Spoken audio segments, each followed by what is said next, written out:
Welcome back, everybody. Let's do another one.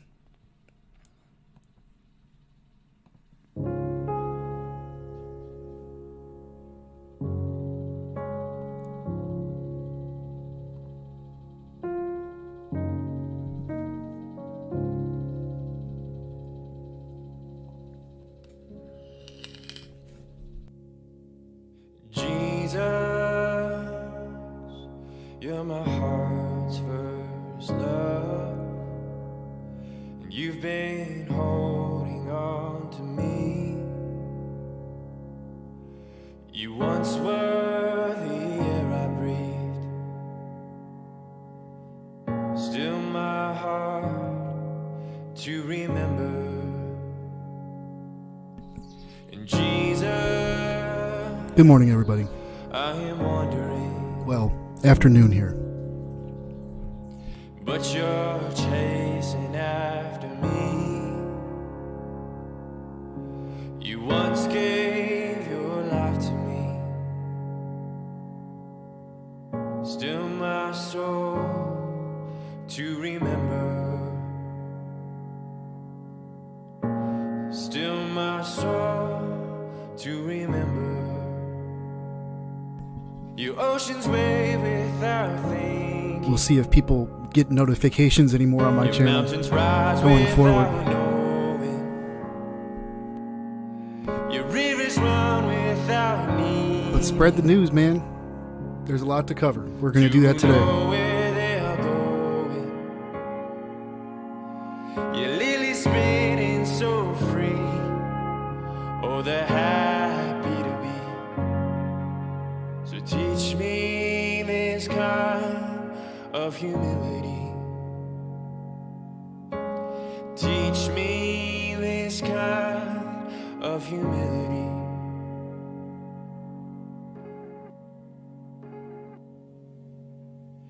Jesus, I am struggling. Lord, I'm struggling to see. I'm doubting your provision. So still my mind to remember that Jesus, you're my heart's first Sir, it's all of them. and you're leading me home through the fire and the flood to the place where I belong. But still my soul to remember. Your oceans wave without thinking. Your mountains rise without knowing. Your rivers run without needing to know where they're going. This is Andrew Bloom's, his song Humility. Lilies spinning so free. They just happen to be. Teach me this kind of humility. So teach me this kind of humility.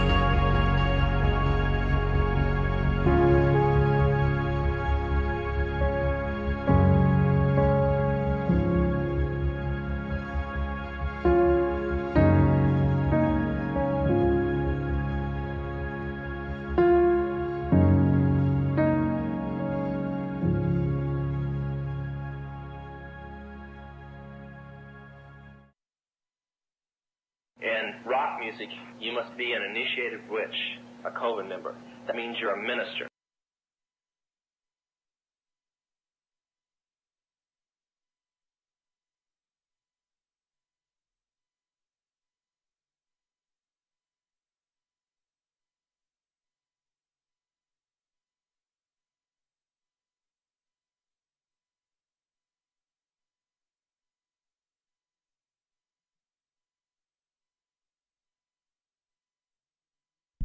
Oh.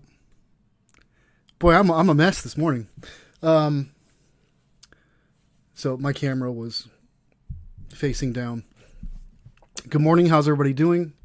Hope you guys are well. Of course, that audio at the front there. First of all, the song was by Andrew Bloom's "Humility" from his album "Humility," and the quote came from John Todd, who was traveling through churches in the 70s and early 80s, telling them about how he came out of generational witchcraft, basically Illuminati bloodlines, and how their musicians, those in Hollywood, were all initiated witches, members of covens. And so we're going to explore that today to see whether or not John Todd, as the powers that be, have painted him as a liar, or if actually he was telling the truth and was probably silenced for doing that. Because that's what cowards do when they're committing vast evil, is that they seek to silence those who actually stand up to them, because they're bullies. And they operate in the world's largest gang you have ever encountered. So today we're going to go back to Pinterest. This is pretty much going to be the format we do these in, because I find it's actually easier and probably more helpful.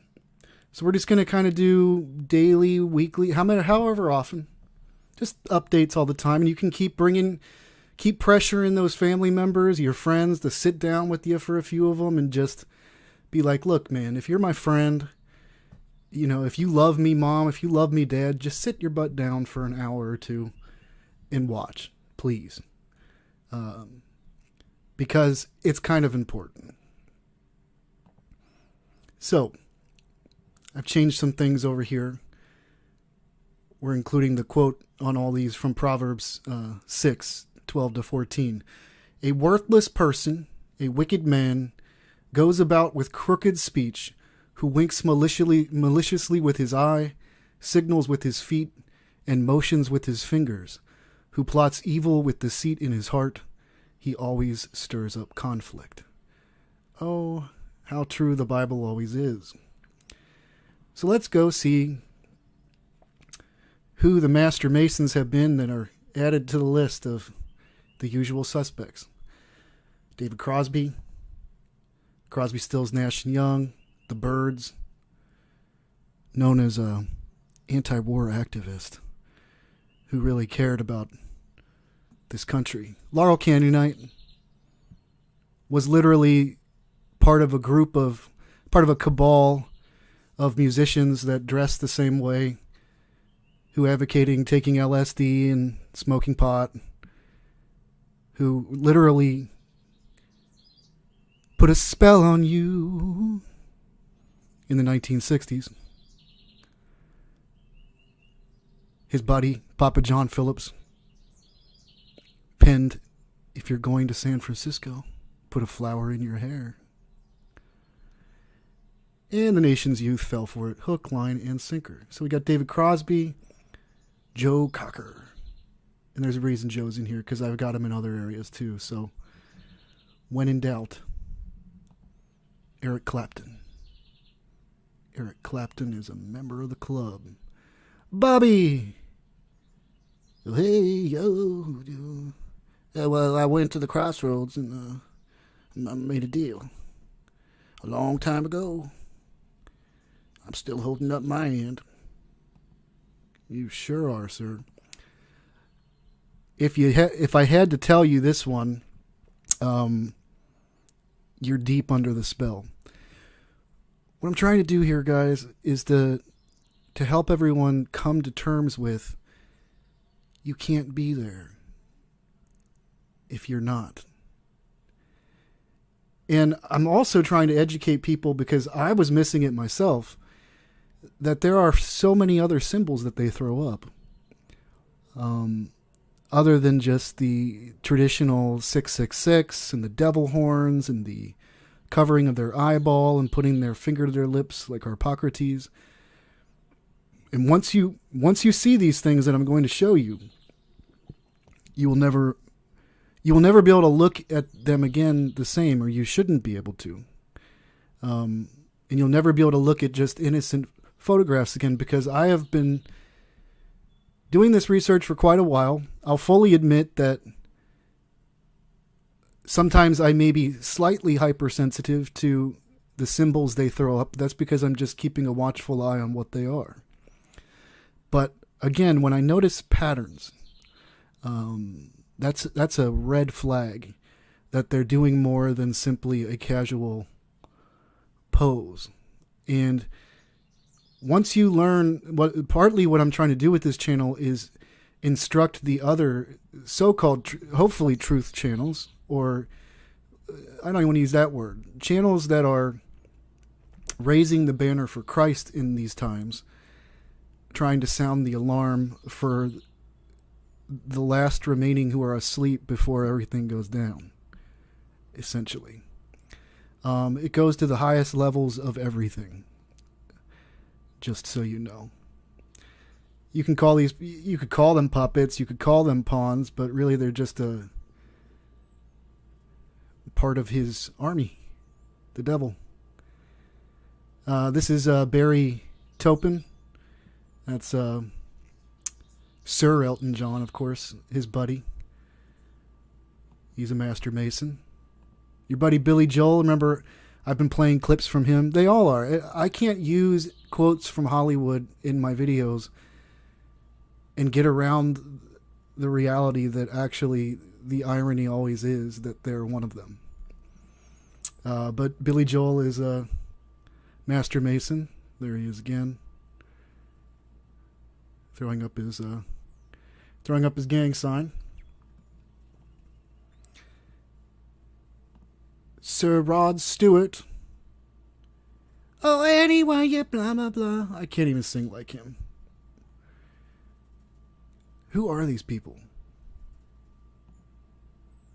And how are they okay with just, well, I mean, there just must be a spirit. We're going to look at Mick Fleetwood here in a little more. In fact, one of the bands we're going to look at a lot today is Fleetwood Mac, because, you know, it's funny, when I was first starting to do this research, I wasn't finding many of they were there, but I wasn't finding many of the main symbols. This was a while back. And then when all of a sudden, your awareness expands to, wow, like, you know how they hide in plain view all the time with their Masonic lodges and their, putting it on the back of your money and all this. Like, that's the way you got to think. And since they are puppets, to a degree, they are constantly, there is seldom a portrait that they make that is simply a portrait or simply a photo shoot. When you start seeing them doing awkward poses, it's not just to be artistic.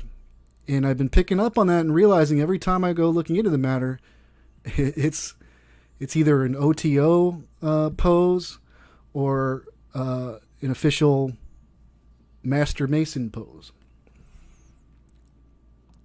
And that education will continue as I go forward. A lot of these people we've looked at earlier yesterday. So this is just sort of really the latest crop I was able to add for the last couple of hours that I've been awake here. By the way, I said Bruce Springfield yesterday. I don't know why. Bruce Springsteen, of course. But I don't know that I've gone down and shown you all the other ones. Ben Affleck. He's one of them. Alice Walker, the writer and poet. All these people who you think, and they play both sides, guys. That's what we'll be showing today too. It's a game of fake chess. There's Jim Caviezel again. He's clearly throwing up a Master Mason sign there. There's no way around it. There is literally no way around it. OTO, yes. OTO is Ordo Templi Orientis. It was a secret society. They're the ones that practice Aleister Crowley's Thelema religion. So again, that's Jim. So we've got him covering up his eye.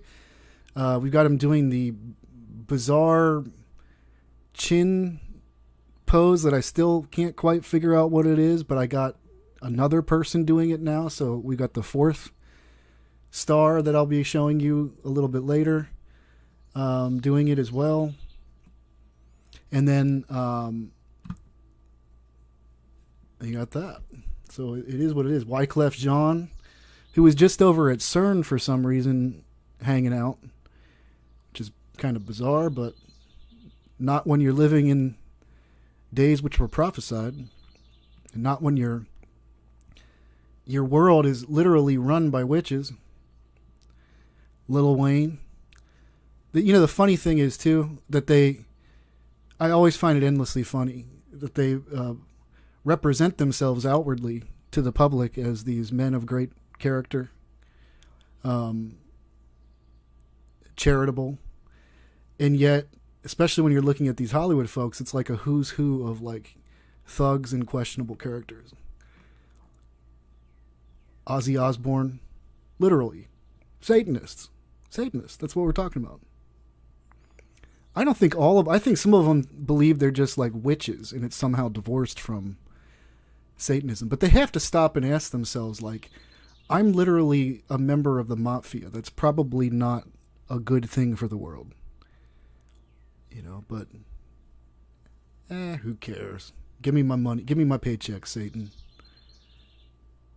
That's basically where they're at. Peter Gabriel, who we've got doing the weird, he puts like a triangle over his one eye in another pose.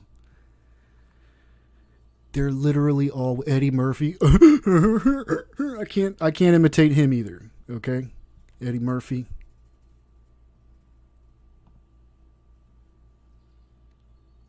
And that's what I'm trying to encourage people to do. If you sit a loved one down and we start to look at these things all together, you literally have to go into utter denial to not see it. And I understand that it is frightening at first. But then once it's revealed, your world never made more sense. You've been walking around in the world wondering why is everything so evil, and you keep blaming God. You keep blaming God and Jesus for it.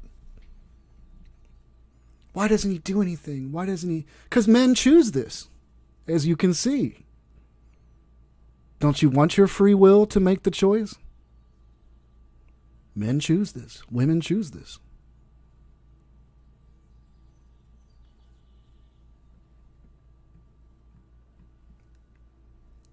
So let's go back. These archives will only grow. So let's see who's a Master Mason in the variant. This is a variant pose that they throw up. So this is, of course, Joe Cocker, who we just showed in the other, which is exactly why I picked up on the other one. Otherwise, it was a very ambiguous sign of Osiris that he was doing, or Osiris risen. But there is absolutely nothing ambiguous about this, and if you look in the Freemasonic encyclopedias that are out there, this is a classic representation of Master Mason degree. So there's no ambiguity about that. This is a little less classic, but it is exactly the same thing. This is Bob Dylan. You see they always do it, maybe sometimes it's a little higher up on the coat. Maybe sometimes it's a little lower on the coat. Sometimes it's right in the middle. But the point is always made to those on the other side with eyes that see. Of course, their right eye is blind.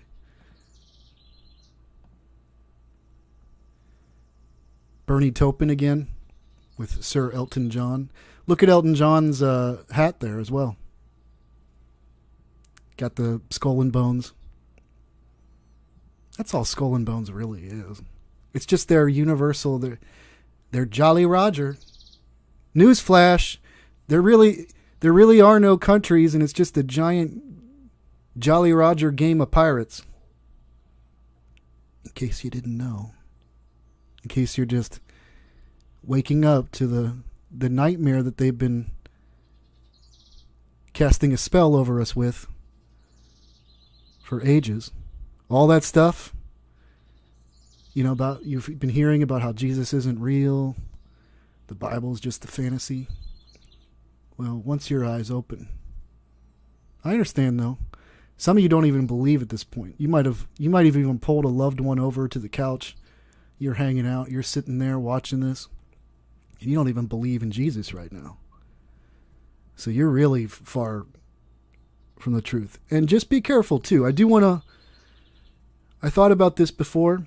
Not careful in, just expect that if your eyes do open up to it,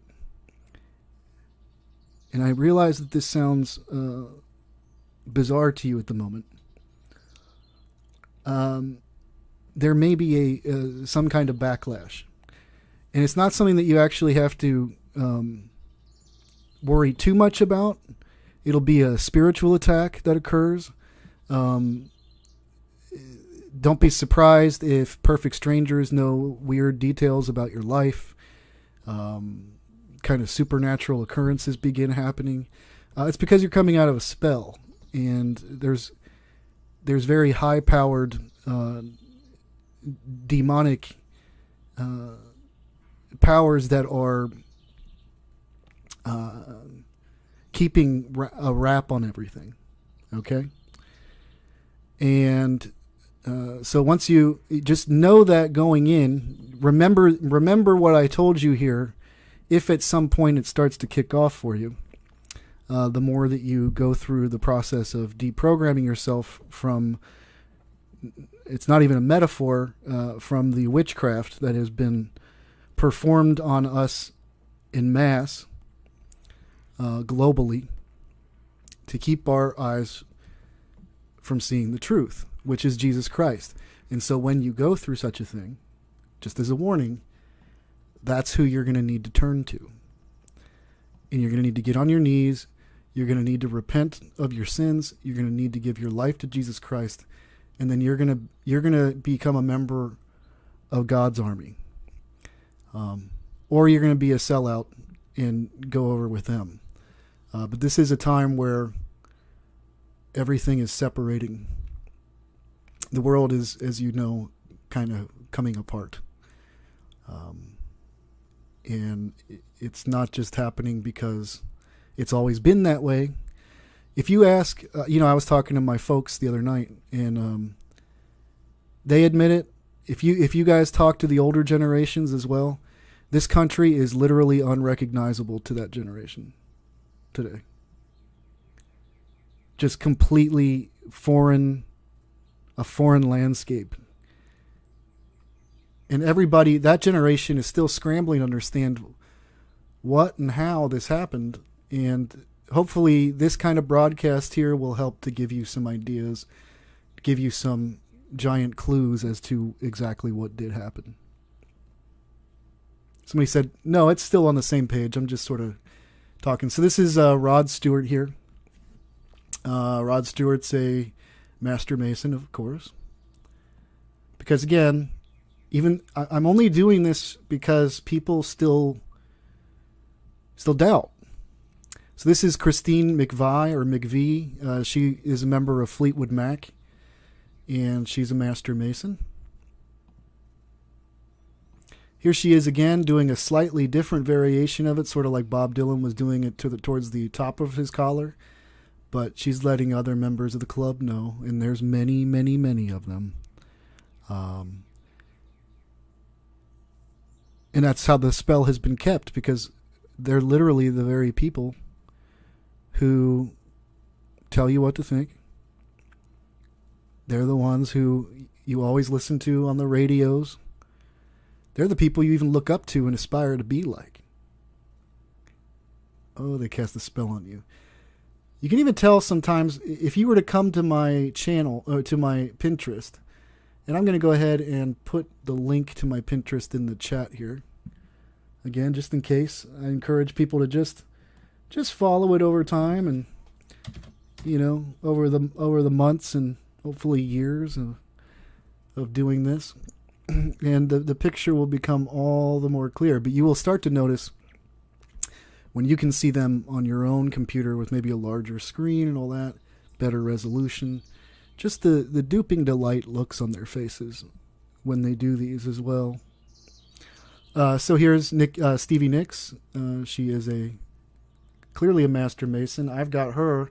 I had to create a couple of new categories of occult poses for Stevie. Lindsey Buckingham, also a Fleetwood Mac.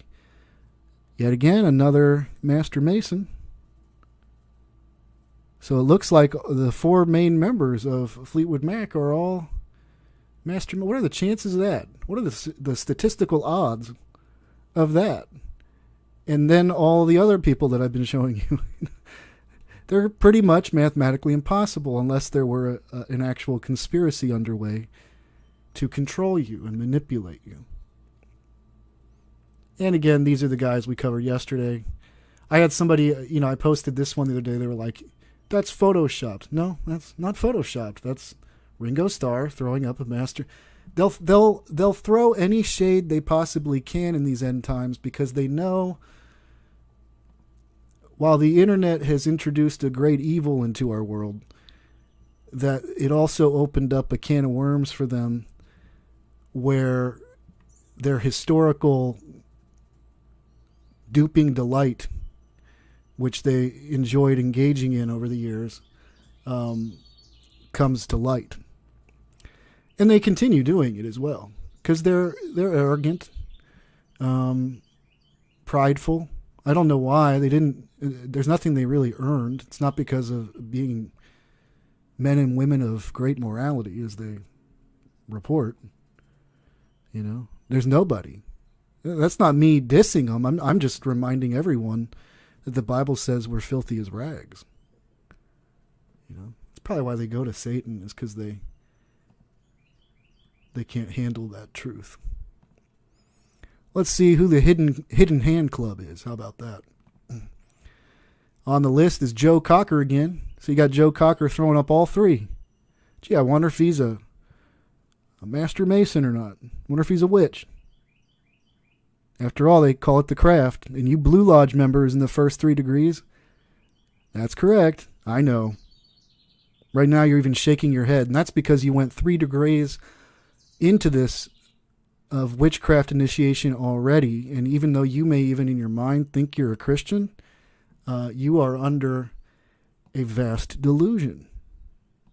Welcome to reality. Again, as you experience cabin pressure during this process, remember that when everything kind of hits the fan for you, and it might, because I'm telling you, those demons don't like it. They know they got most everybody asleep, and they know the moment, they really do. They know the moment you wake up. Just remember my words, okay? Bob Dylan, hidden hand. Throwing up that hidden hand behind all of your history. Behind Darwin's evolution, right? Possibly even behind the dinosaurs. I put a spell on you. Dun, dun, ch, dun, dun, ch, dun, dun, dun, dun, dun, dun, ch. Oh, I know. The truth is only, they're found in universities and schools with the because people have been trained how to think and teach and learn because they're under witchcraft. Val Kilmer, hidden hand, the hand behind all history. Top Gun, some of America's finest propaganda. Steve Winwood. Steve Winwood, when he was a younger man, I don't have too many photos right now, we're not going to worry about it. But when he was a younger man, you guys can go look into it. Not that it matters much, but he looked a lot like Richard Ramirez, the Night Stalker, as a young guy. It was kind of odd. Oh, here's Elton and Bernie again, sweethearts. Hi, Bernie. Throwing up the hidden hand, I see. Boy, you guys are just so happy and living it up right now. Well, your treasure is here now on earth. And then an eternity in the lake of fire. Unless, of course, you repent too. God can forgive you as well. So if any of even the celebrities or some weird Hollywood producer or whoever the tabs keepers are out there is watching this right now, I hope that I'm a an iron yoke searing your conscience if you have one. In that, like, you can actually still turn away and give your life to God. And then, but just so you know, you're going to then have to go from being a coward to an actual brave person and expose it, since you know about it. And a lot of you can't do that because you're so scared of life. And yet, for whatever, so scared of death, I'm sorry. Which is why you have all the death symbols for everything. Because you don't realize you also believe in weird things like reincarnation. And it's because you have been taught by demons. No, that is not Sylvester Stallone. That is Billy Joel throwing up the hidden hand. That's how, ladies and gentlemen, that in this world, that's how you score a lady like Christy Brinkley as your wife. Didn't you know? They put a spell on you. Billy Joel again. Throwing that hand up under his jacket lapel. He's got an anchor on his lapel as well. I have been trying to point out to you guys that is a very common Masonic symbol you will see thrown up a lot. And this is how it's done. You know, Catholics believe the church when they hear about the pyramid with the eyeball in it on their stained glass windows. And actually some priests actually believe that, and you know, they got a whole lot of people fooled. Everybody, Catholics flock to go to the Vatican every year, and nobody seems to notice the giant penis in the middle of the square. The giant phallic symbol. And how I've seen well-known national Catholic radio hosts posing in front of it with the selfies saying, and almost pointing to it, "He is risen." At least that's what the Pope says. If you don't understand the innuendo there, I'm highlighting it now for you.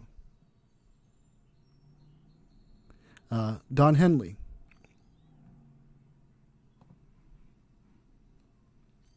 We already looked at Paul McCartney. Rod Stewart. Rod Stewart, we saw earlier. Rod Stewart's throwing up the hidden hand here. So once you start to look for the other symbols too, say you start doing this kind of research and you're not finding too many. Because some of them, they're throwing up other witchcraft symbols that go right past your eyeballs, you know. So here's Rod again, throwing up that hidden hand. Just goes right over you. And you know, this is how it happens. It went right over me. I would say a week ago, I looked at this photo and I saved it because of the star pendant she had, not because of the hidden hand she was throwing up. You see?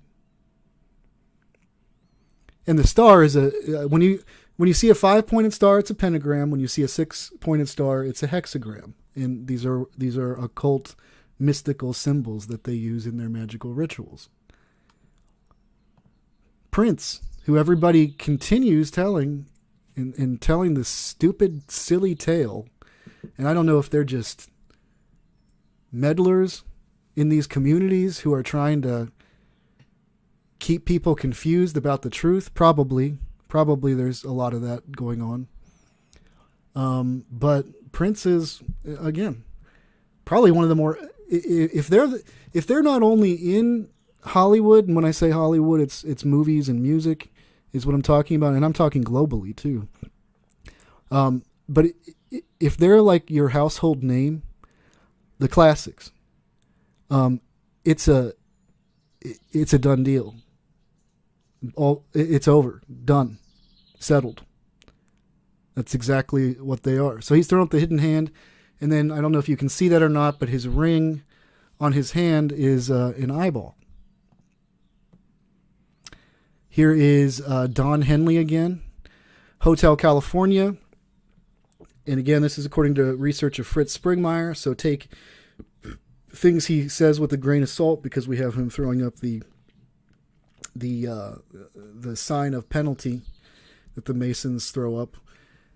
But I do believe that he actually divulged a lot of truth, and then went through this ordeal, came out, and then the research that he did after he got out of prison, if he if he in fact even did go to prison. I don't know anymore. I don't know what the game is that they're playing. Then he kind of was reporting bogus research after that. But the early stuff, I think that's how it is. They're always trying to confuse people, keep you out of the loop. But that Monarch programming, the Alice in Wonderland stuff, Hotel California by the Eagles is a song classically used in what they would use in MK Ultra mind control programming, which is partly how we got here. Okay. Here's Rod Stewart again. That's a very good representation of the hidden hand right there. He is not being lazy about it. The other ones are probably just a little too embarrassed. That's why George Strait, just because then he could say, like, I was pledging allegiance to the flag. By the way, have you thought about that? Why that's how we pledge our allegiance to the flag at all? At this point, is anybody wondering that? You should be. John Lennon throwing up that hidden hand behind your history. Johnny Cash. But I heard Johnny was a born-again Christian. Oh, he's holding up his scarf. That's right, a red scarf, which probably also, as we look into that, would have an occult meaning. I know that the witches wear red bands around their arms and wrists sometimes. So it probably has a significance to them. Ewan McGregor. There you go. But don't forget, they're just charitable they're charitable men and women. They have not. They're not a part of a vast network who literally controls the very outlets that for more than half a century now, way more than half a century, about a century now, have through their motion pictures, their moving pictures on screens, and their, as Hendrix would call it, their hypnotic music, changed the way you think, changed the way you act, completely altered your values and morality in less than 100 years. And it really kicked into gear, we're talking about 50, 60 years now. Just changing the ebb of time. Now, have they always been in charge? Yeah. That's the truth. Scripture tells us. Even when God used kings, think about how he used Nebuchadnezzar and Daniel. He was at the time sold out to the devil. He had other names for his gods, but any other name but the true name of our God is just another one of the other names of Satan. John Cale, he's a musician. Velvet Underground, throwing up the hidden hand. Here's John Hale again, throwing up that hidden hand. Oh, you didn't. You thought it was just like politicians and official people. No. You've not been thinking large enough. Roseanne Cash, again, that's Johnny's. It runs in the family. Johnny's daughter right there. Johnny Cash's daughter. And there she is again. But yeah, I already went over this too. I had somebody come on and say that they keep doing this too. You get these, I don't approve them just because I know what they're trying to do. They're trying to gaslight you who come and watch these videos, and then you go down in the comments and you read stuff like this. They're like, the photographer probably had Toby stand like that. That's what's happening. Come on, dude. Come on, man.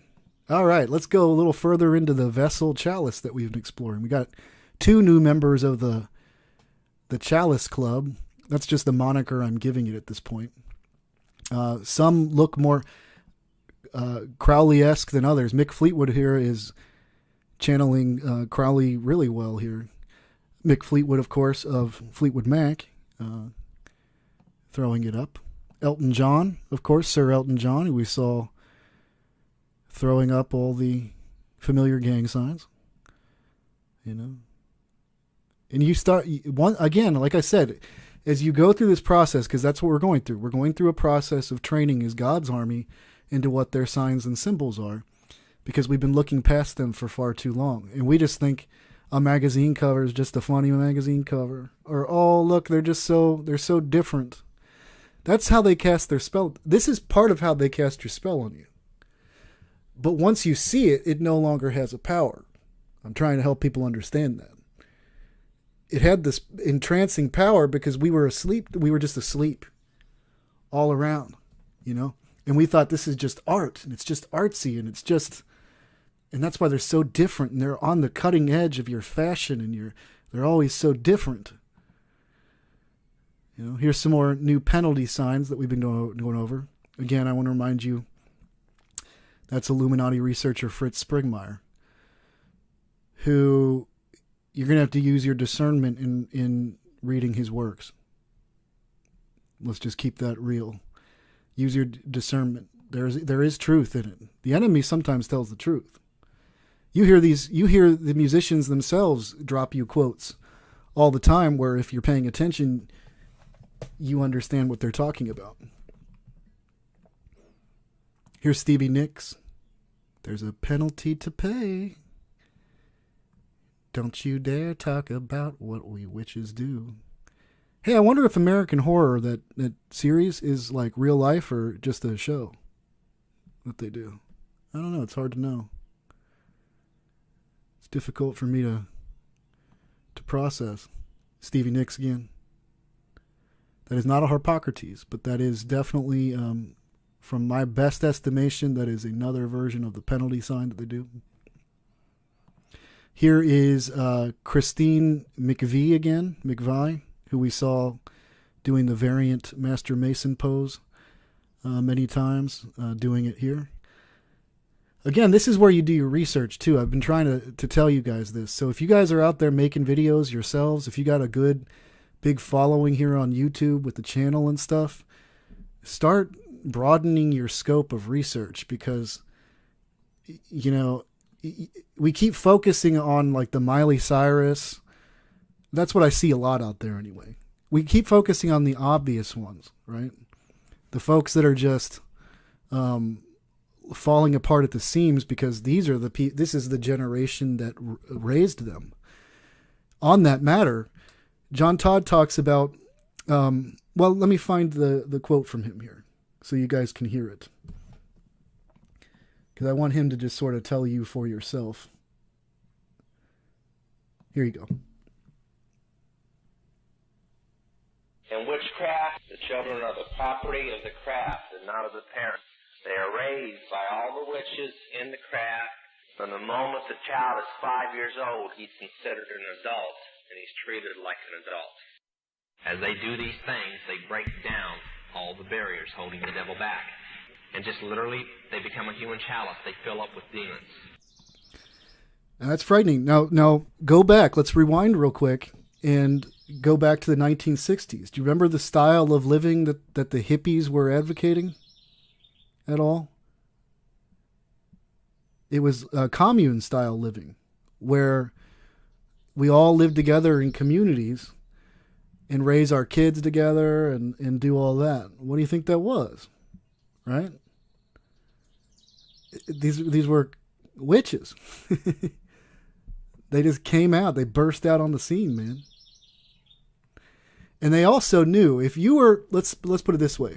If you were out and about in middle America and you were an initiate and you were paying attention to what was going on out in San Francisco when you were getting beckoned there, you would have seen the signs they were throwing up the whole time and you'd have known exactly, oh, I'll be family out there. You know, I'll find a home out there. That's Don Henley giving you a little warning. And again, I want you to also, as you go through this, if you do your own research like this too, you'll just start seeing what I'm seeing. Their eyes, their facial expressions too, are conveying exactly what the sign is intending to implicate. And I have noticed as well that as I go through these celebrities, there is like a coldness in so many of their eyes. the kind that you actually see in really dangerous people, actually. There's Rod Stewart again, who we were showing before, doing up the variant Masonic Master Mason signs. There he goes. He's giving a little warning to all the other members. That's how they do it. They just keep reinforcing it, reminding them, like, you're in an impossible situation.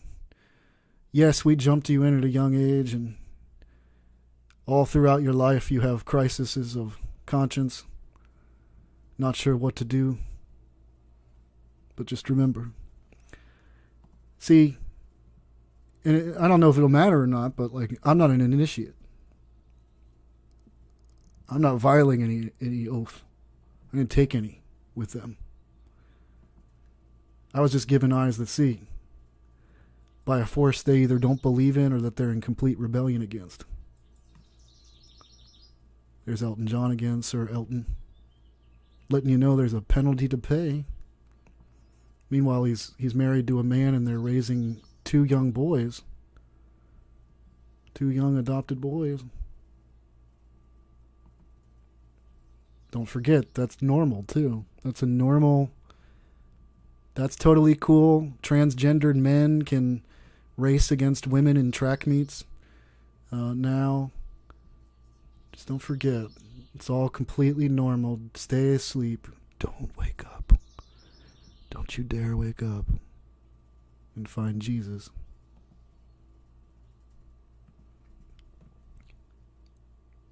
Joe Cocker. Again, I could forgive a little penalty pose if it weren't that I'm always confirming the others. So this is here's a new member of the V Typhon Trident pose that they do in Crowley's Ordo Templi Orientis.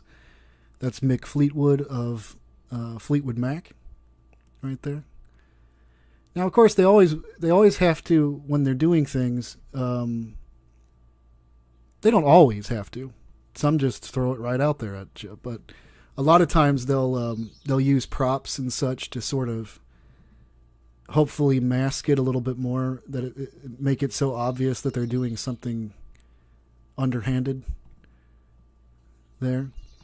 We have a new member of the Earth set fighting pose that the OTO does. Of course, yesterday we introduced you to Ringo Starr of the Beatles. He was doing it. You'll also notice that the classical depictions of Baphomet, this is the same pose that is done as well.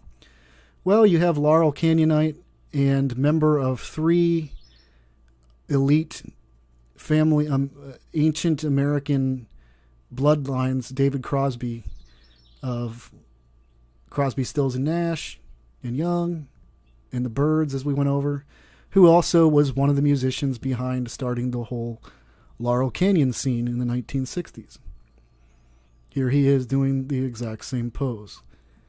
You can't get too carried away with the exact positioning of, that is what is being displayed here. This is very interesting. This is Isis Morning.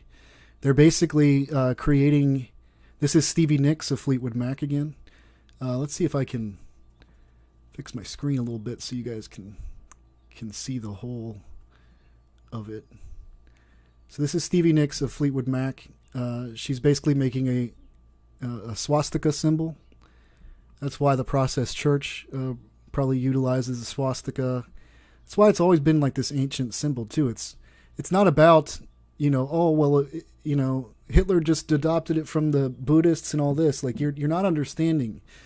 The same demons that taught the Buddhists, taught the Hindus, they taught them all. That's why the same symbols are being used as well. It's witchcraft. It's all around you. Jesus Christ is the only truth. He is the way, the truth, and the life. So, and Stevie always denied for a while. Now she does. You can't see her legs here, but she's doing the Isis morning pose again here that the OTO does. Again, and let me prove this to you right here. This is from the OTO manual that they have for some of their hand signs, for some of the signs that they do in the ritual. So they have a lot more, but here is the Isis morning swastika pose that they do. And we'll see some others that are on this list as well as we go forward. So that's what Stevie is doing here again, just a slight variant of it. She's also throwing up a 666 with her hand, if you noticed that. I don't know if you can see that, so I'll enlarge it a little bit. But right there, she's throwing up the 3 6s for you. And then Mick Fleetwood. He's doing it, oh, they're just so artistic. They're just so artsy. No, he's like throwing up a swastika at you. Should scare you. But maybe you're still asleep. Added a new member to the... By the way, yesterday I had this named Hangman because it's a tarot card that they have, but it's also right here at top, number 7. And that is known as Osiris Slain in the OTO. So that's what Stevie Nicks is doing here. Isis Slain. Don't bother asking me what all this means. I just know.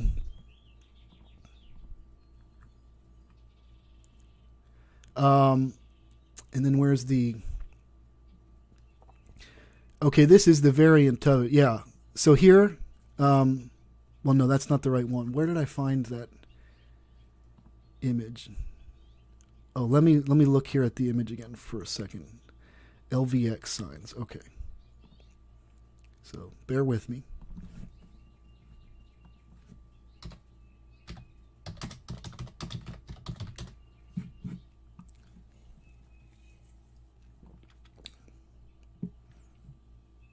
Okay. So this is, they do it with hands open and closed. Okay. This pose, like open, I believe, is opening the veil. It's called spirit, the rending of the veil. So when their hands are open, I believe they're opening the veil, whatever the veil is for them. And then when they close them, they're closing the veil. Okay. So here you have, Christine McVie, or McVie, again, I don't know, Fleetwood Mac, throwing up the rending and closing of the veil for you. Or she just got busted by the cops and she's surrendering. And she's given up. Right? Time to wake up. This is your alarm. Okay, let's go back to the... so here you have a pose. This is number 2 for the Thelemites. This is air. They call it a god. Shoe supporting the sky with their hands cupped up like that as well. Let's go over to Mick Fleetwood of Fleetwood Mac. He is throwing up the air pose. And I don't know if you can see it. We're going to be looking at some other photos of Mick here in a moment that show his eyeballs in other contexts when he's performing, where it's, again, for those with eyes to see, and for those who maybe don't yet, who are sitting on the couch, all of this video today, if you do experience the fortunate event of actually getting to see it, and if you don't get distracted and uncomfortable and walk away before you continue watching, will disturb you. Because again, these people, it's not just that they're witches. So yeah, I discovered, or at least I have a good theory, and thank you to all the sleuthing that people are doing out there for the signs, because it is helping. A couple of these categorizations have occurred because I realize that that is the most likely explanation for what they're throwing up to us. So we know that in the occult, numbers are everything. Number 11, for whatever reason, is really one of their favorite numbers that they use. So again, this we looked at yesterday, actor Jimon Hansu. Here you have Miranda Lambert. She's a country musician. Throwing up a little 11. I've seen these weird folks show up. They'll it's almost like they're like real life hackers in the Matrix, and they'll come into your chat room and they'll type 11, 11, 11, 11, or they'll just type this random sequence of these numbers at you and stuff. I don't know if anybody's noticed that or not. I know, to you sitting with your loved one on the couch right now, you think, what is this madness? Although some of you are waking up. People that I never thought were going to wake up. People who, well, like my mother and father, for instance, they're both wide awake today. It's crazy. Because my mother growing up used to call me, because I would talk about, I was deceived like many of you, so I would talk about UFOs and all these different things. Because I was always endlessly curious about my world, right? UFOs, by the way, all those little orbs that you see flying around, all that. Again, it's just spiritual. It's a demonic activity. Actually, victims that go through satanic ritual abuse, there's an intrinsic connection between the alien abduction experience and those who have endured satanic ritual abuse as children. So there's Stevie Nicks again. So again, these are the kinds of things you need to start asking yourself when you look at a photograph and you say, why would I wave with both hands in perfect alignment like that at a camera? Why would I do that? Well, it's because they're constantly communicating with one another. Same thing with Mick Fleetwood again here, who we just saw throwing up the air pose for the OTO. That's far too symmetrical. That's not a random, I'm just hanging out here. You can even tell by the rigidity of his body. In the intent, there's an intentionality there to make this symmetric and in alignment. So he's throwing up an 11 for you. This is how they speak. This is why, let's go back again. This is why at the top of each of these boards, I put the Proverbs quote in here. A worthless person, a wicked man, goes about with crooked speech, who winks maliciously, why can't I pronounce that? Maliciously with his eyes, signals with his feet, and motions with his fingers.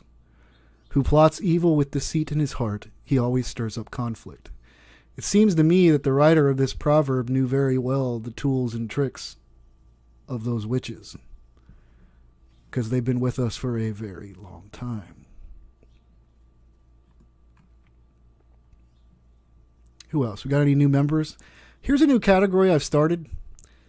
There's tons of them that I've missed over time because I thought they were maybe a vow of silence, but I didn't grab them because they were just biting their finger.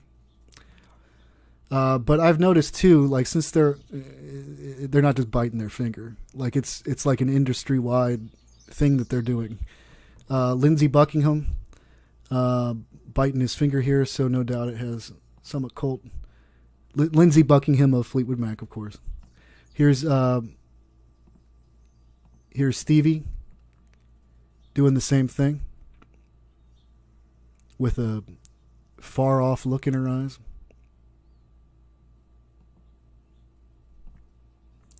Here's Elton John biting his finger.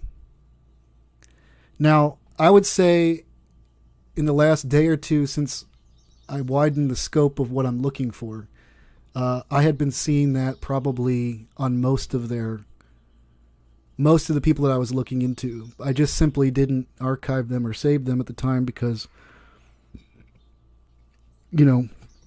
I mentally had this hierarchy of priority when it comes to the poses, but I'm realizing,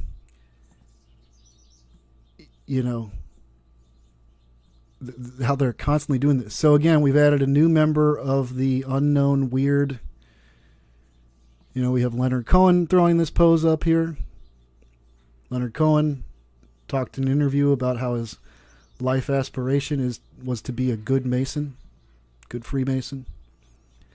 Was reported to have been the worshipful master of his lodge. Jim Caviezel, Jesus, in the Passion of the Christ, who had one eye swollen shut, his right eye, throughout the entirety of the beating and torture and crucifixion movie of Jesus. Because that's what he came here to do. Hugh Jackman, same thing. Wolverine, throwing up that X on his chest, remember? Wolverine crosses his arms. Don Henley, he's the new addition. Don Henley has joined the gentlemen who do this undeniably occult pose. And again, I just want you to come along with me. Come on over here. For those with eyes that see. Occultness. It's a discernment thing. So if you're hanging out next to him and you're just like, man, I love Desperado. This guy's smoking crack. Well, enjoy the lake of fire. If you have not given your life to Christ and believe that. If you have given your life to Christ and you're struggling to understand me, that's a different story. There will be some who are faithful and devoted to Christ who may not see this at times. But just stay close to God during these times if you think I'm a madman. Because things are out there. We've added a couple of new salutes. We had Patti Smith, we have Mick Jagger, and all these are absolutely hook, line, and sinker affirmed occultists, like confirmed. So here's Mick Fleetwood again, throwing up the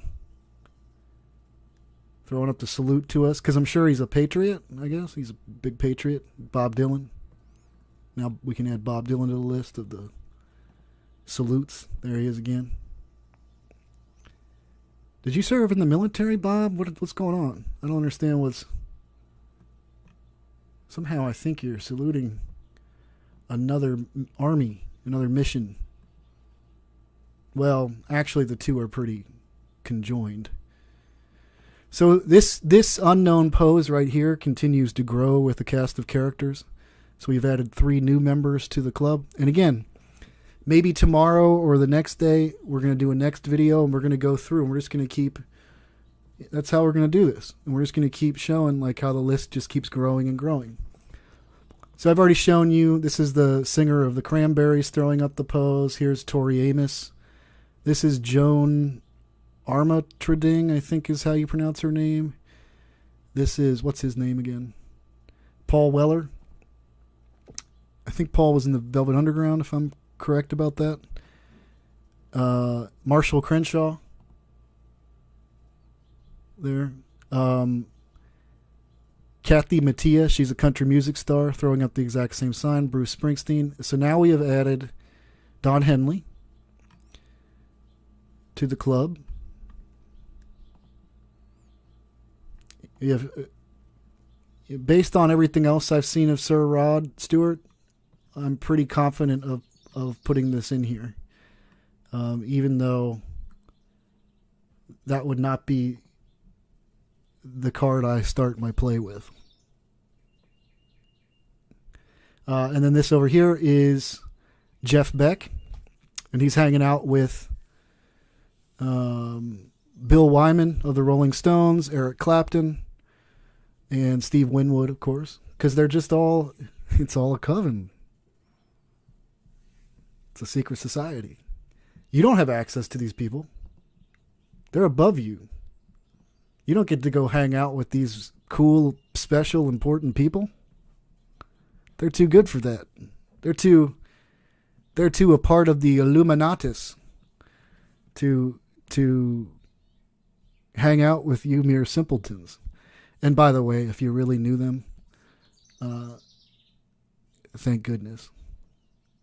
So I've added a few new. I've added 6 new unknown poses. Let me go over why. So this is Stevie Nicks. Just because Stevie's probably one of the more... I need to go back and look at Enya and Tori Amos again, and a few of the 90s rocker women as well, in light of the new stuff that I've been looking at here. But, you know, everything with her seems to be a dramatic occult pose that she does. And it's, you know, on an album cover or for posters that promote, you know, Fleetwood Mac or their music. It's always kind of the same story with them. So they were... And it's funny that Stevie was always the one over the years. Somebody said that recently she did admit to being a witch. And by the way, that's your clue as well, that they're now feeling comfortable because they've got such a tight grip on your world right now, and they got everybody kind of with blinders on. Now it's if you haven't noticed, the Satanic Temple trying to put Baphomets on your state capitals, all this stuff, they're coming out. Okay? It's Witch Pride Day. This is the dawn of a new era. It's been happening since the 1960s. There was a lead up to it, for sure, but it's been happening since the 1960s at an alarming and accelerating rate. And that's why you people of the older generation who may be watching this right now are, again, recognizing when I say you don't recognize your country today at all, because you saw in real time what happened to it, right? And meanwhile, they've cast such a powerful spell over everybody that their warped, upside down morality is actually accepted as the new truth. You know, it's incredibly powerful magic, the most powerful you could think up. And I'm certain too that there's something, from my perspective, one of the reasons, I don't know that it's even always Duper's delight. One of the reasons they continuously put their witchcraft poses, which are basically to carry, they're supposed to carry like a negative demonic kind of energy with them for you. Probably some kind of concealing magic is what it would be. And I think that's what it partly just continues keeping the veil up, right?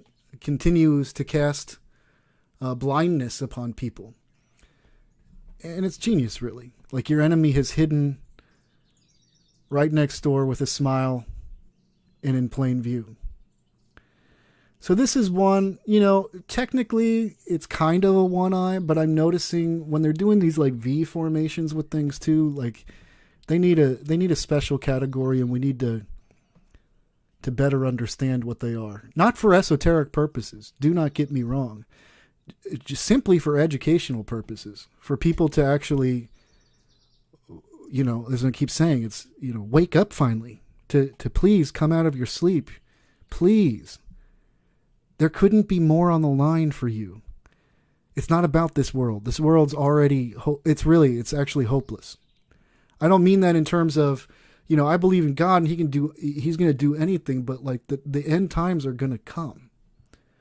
The end of days are coming. And it's because there's a lot of people like you who might be sitting on the couch next to the loved one who pulled you over right now, who need to go get another beer, or need to call their drug dealer, or need to just basically go back to sleep, and they don't got time for this because they got to work early tomorrow and all this. Meanwhile, their entire eternal existence actually is on the line. If they only knew, you know, if people only knew what was on the line, they wouldn't be so careless in their dismissiveness. This is Bob again. Now, this is kind of the Vulcan sign, and I know that, you know, Star Trek put that symbol in with Spock. I remember in the early days of my looking into all this, before I went through the weird demonic gang stalking business and all that, but back in the day when I was looking into this kind of stuff, I heard about that. And it just seemed kind of far-fetched to me. Like that they inserted like occult symbols in everything, and, you know, popular things that we consume all the time in our popular culture, like in Star Wars. I'm just like, come on, man. It's just a science fiction show. And it is just a science fiction show. And it is there just to entertain you. And basically to keep, you know, it's there to entertain you, give you a little pleasure, kind of acts as a drug for you to not think too much, to not, to basically do nothing. Your best protest in this world is not to like prey upon God and to devote your life to God in service of God and to operate with boldness in your world, but it's to like grab a sign and protest this part of the false flag or that part of the false flag, this part of the fake chess game and that part of the fake chess game, right? It's time to stop falling for it, you know? And I don't care if you're, you know, college trained here, or if you're somewhere burning wood in your wood burning stove out in the backwoods of Alabama. Here, every single one of you can come to understanding of this if you give it your attention and time. I beg you to not just walk away at this point and to try to forget about it, because it's that important. So yeah, these two from Bob, and I've seen others do this variation as well. It's simply, I used to put it in the one eye category because I was kind of lazy in my archiving. But that's not what this is, obviously. There's some other meaning being conveyed here. I've seen some other folks doing it as well. And there's significance to when you start to see the patterns. That's your clue. So part of that actually takes a little time doing some research for a little while, and then you will, hopefully the work that I'm doing here might help you get a little leg up in your research efforts, actually, to help. Maybe if you came to the link that I shared with you in the chat, again, especially like this is a note to like a call for an uprising. I know you've been good at covering a lot of this stuff. A lot of these other channels that are out there doing good work, who we may have little differences here and there on different things, but you might want to check it out and just start kind of like searing these ones that I'm showing you here, these symbols that they're throwing up to you, and then start using what I've done, and then go from there too. Ask your communities to help too, and let's just lift the veil, man. It's time for this nonsense to stop, man. Talk about a crime against humanity, you know?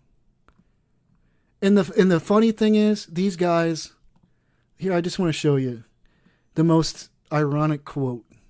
Bob Dylan. Come you man, I'm going to pretend, I don't even know how this song goes, but I'm going to pretend like I'm Bob Dylan. Come you masters of war, you that build all the guns, you that build the death planes, you that build the big bombs, you that hide behind walls, you that hide behind desks, I just want you to know I can see through your masks. What are you talking about, dude? Did you enjoy that lyric, Bob? Did you even write it? You didn't write it. I know who wrote it. You know who wrote it? Let me tell you who wrote it. I'm going to let you know who wrote that song for him.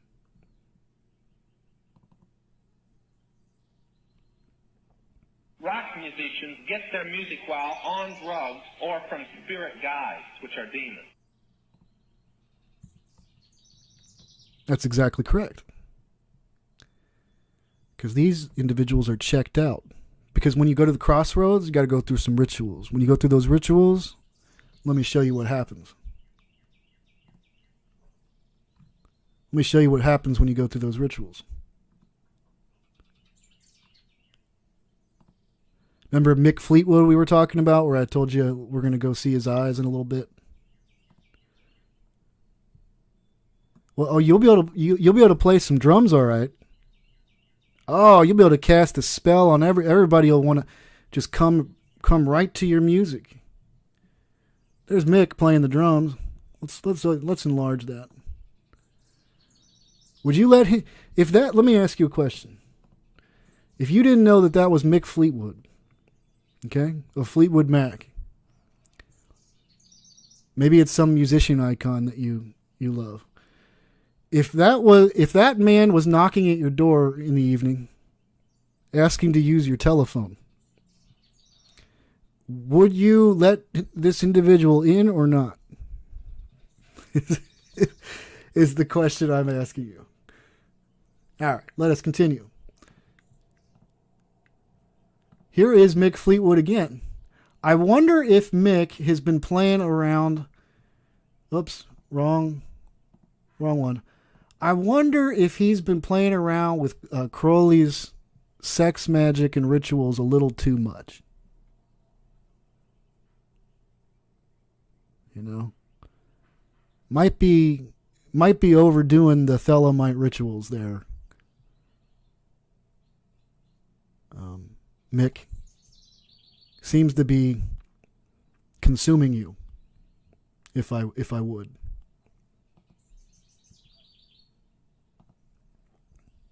And again, every time I found these, I was just like, I have to. They're not so-called occult poses or whatever, but they tell a tale. That is a man that's not there. Nobody's home. I'm just going to point that out to you. Nobody's home.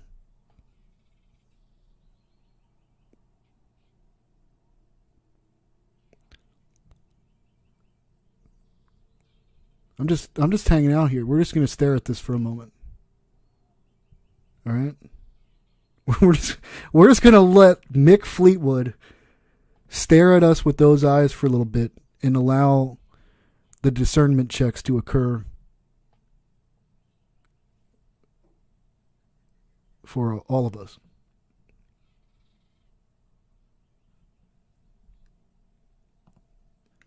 You know what? Some of you on the couch are probably thinking, oh, come on, he was probably just on drugs. You know what the Bible says drug taking is?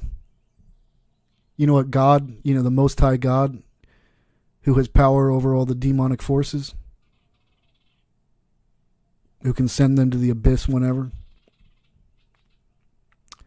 Well, he says drug taking is sorcery. See, everybody wants to say, oh, well, God put this here and God put that there for me to do. No, God put Tom Waits here too. But he doesn't say be like Tom Waits. He gives you, he created all that is and gave you commands to live by. You didn't like those commands. Okay. Well, then, you suffer the consequence of it. That's just how it is. So all you people still, I guess, for truly medical purposes, and I mean truly medical purposes, some marijuana smoking probably I'd be more open to that, right? But most of the people out there, let me put it this way, who are smoking so-called medical marijuana and all this, they're really not. Yeah, sure. It actually might make you feel a little bit better just because you're high. And again, this is coming from somebody, I was a lifelong pot smoker. From the time I was 15 to the time I was 38, I smoked pot almost throughout, right? I loved marijuana. And I used to say the same thing, and I thought it was the stupidest thing. That it's illegal and all this. Like, should it be legal? Should it not be legal? That's another question to me entirely. Is it something we should do in the eyes of God? Especially if we know in our heart that actually the reason why we're doing it is to check out. Is to check out and kind of get a little stoned for a little while and that. Oh, it's no big deal. Just like people that go to the tarot card reading, it's no big deal. Just like people that start messing with OTO, and then the next thing you know, they got, like a year later, they got Mick Fleetwood eyes. But they sure can play drums. How about that? That's the payoff. And they probably have a lot of beautiful women throwing themselves at them. They certainly have masses of pretty much unthinking zombies. And I mean that truly. It's one thing to appreciate a person's music. It's another thing to create an idol out of that individual as a person, as a celebrity who you literally screech outside of the hotel room when you see them walk by. Here's just a reminder to you, like, they're literally just a person. 5 minutes ago, before they left that hotel room, they probably took a poop. You know? And let out a couple farts, just like you do. Now, I'm not throwing all that out there I'm just trying to make the point. They're really no different. In fact, as you find their so-called gifts with music and acting, and you hear them say it over and over again. Musician interview after musician interview is the same story every time. I was just watching Billie Eilish a little while ago, a couple days ago, watching like an hour interview she did. I didn't want to watch it, but I was just like, this is all for research purposes. And she was talking about how they usually all say the same thing. Sometimes I really just don't know where the lyrics come from. And her brother, who she performs with now too, same thing. He said, we don't even know. And then the guy who was interviewing them said, it's amazing because I can't even, it's such a mystery. You two are such a great blend. I can't even tell whose lyrics are whose, like who's writing which parts, It's just such a nice synthesis. And yet they're both contributing to it all. Oh, that devil. Let's see, we got any new additions here? Yeah, we added Sir Rod to the Tongue Club. Look out, Molly. Blah, blah, blah, blah, blah. I got something to say to you.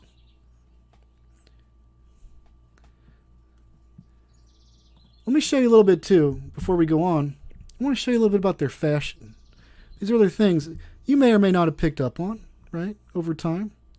This is why I have all these boards, because they come in handy. Where is it?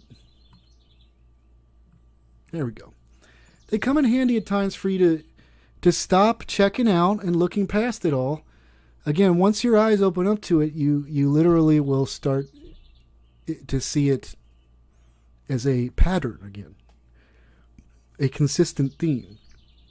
So you look at Joe Cocker here, who we just went over how he's a master mason. He's throwing up all these.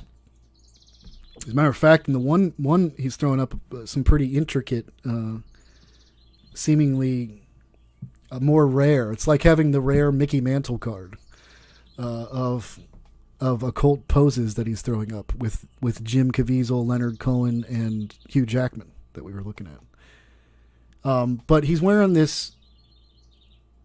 So cool. I mean, they just got such a different look to them. They're so bohemian, and they want to live in communes. They don't really wash their hair much, and they always like these stars all the time. You notice that the stars today too, they call them stars, and the stars that they give them on the Hollywood walks are these pentagrams. Okay, and they're wearing these pentagrams, and they're tattooing these pentagrams on them.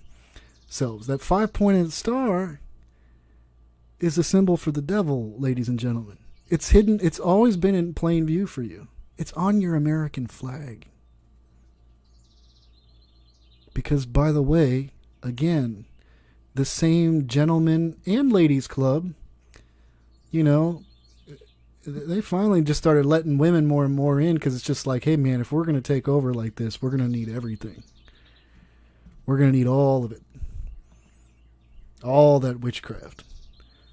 And frankly, too, when you hear the witches talk about it, like, you would think, because men are maybe like a little bit more intimidating physically and all that, like apparently like the women's witchcraft is like more frightening. That's usually when you hear them talking about their stuff. So here you got like Bob Dylan looking like channeling Jack the Ripper here. Jack the Ripper, by the way, they're pretty sure that was not one person, but that was a series of Masonic ritual style murders that was happening in London. The clue here, the reason why I'm bringing that up is because this is the kind of hat that the Masons wear. These are the kinds of top hats that they wear. So you got Bob Dylan again. You got Tom Petty too. That's why the Mad Hatter has it. That's why they use it in Alice in Wonderland programming. In satanic ritual abuse. So the Mad Hatter must play the role of the creepy hidden hand man who does all the weirdness. Sir Elton John. He's also got that cane too. When you see them top hat and cane, they're telling you, man. That's why the magicians had the top hat and cane. You know, they pull out the bunny rabbit out of the top hat. Well, that's because in paganism, they worship the rabbit. Like, literally, they do.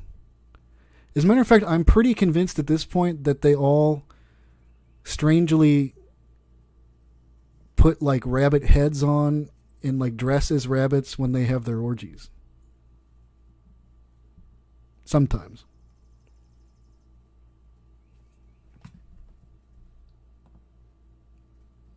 And on and on and on, you know. This too, you start paying attention to this. Anytime you see these guys hanging out in their kilts, let me show you another guy who likes his kilt. He's just such a traditional man. There's Lieutenant Colonel Michael Aquino of Temple of Set. Right? And this man here, who looks so distinguished here, like, this is the same... This is Torchwood star, and he was also in Doctor Who, John Barrowman. Well, you might remember we were just looking at John a moment ago.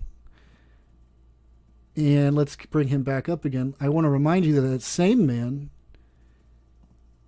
is this man. Right here.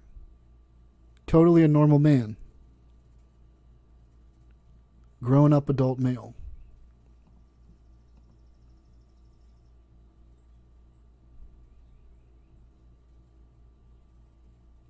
So, oh yeah, he's a very, you know, did you like, do you have to make it linger? Well, here's Dolores O'Riordan, who throws up all the gang signs. Did you ever stop at any point in your life and say, like, what is happening? Or were you always just like, this is so cool, man. Oh my goodness, I want to go to her concert. You didn't ever realize at some point, like, these people are like crude and crass and have no class. You know? So here's Dolores O'Riordan, like, holding the award like it's a penis. We got somebody in here who just laughs all the time. I know.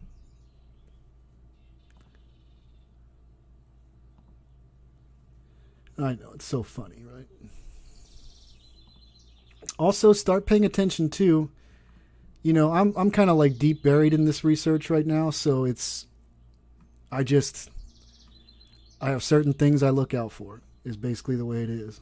So, but it does start to tell a tale, you know, their Masonic checkerboard sensitization. You know, on the floors of all the temples, the Masonic temples they have, that's the checkerboard floor that they have. You know, MTV itself was headquartered in a Masonic temple, okay? But over and over again, then you'll start to see all these stars as well, these pentagrams. I should start calling them that. All the Hollywood pentagrams, aka stars. Like, put these on their album covers all the time. You know, you got Don Henley, Dirty Lonely, and we got him throwing up the Master Mason signals, you know. You got Sir Elton John. They always knight these people. That's when you're, frankly, those are folks you really want to be wary of.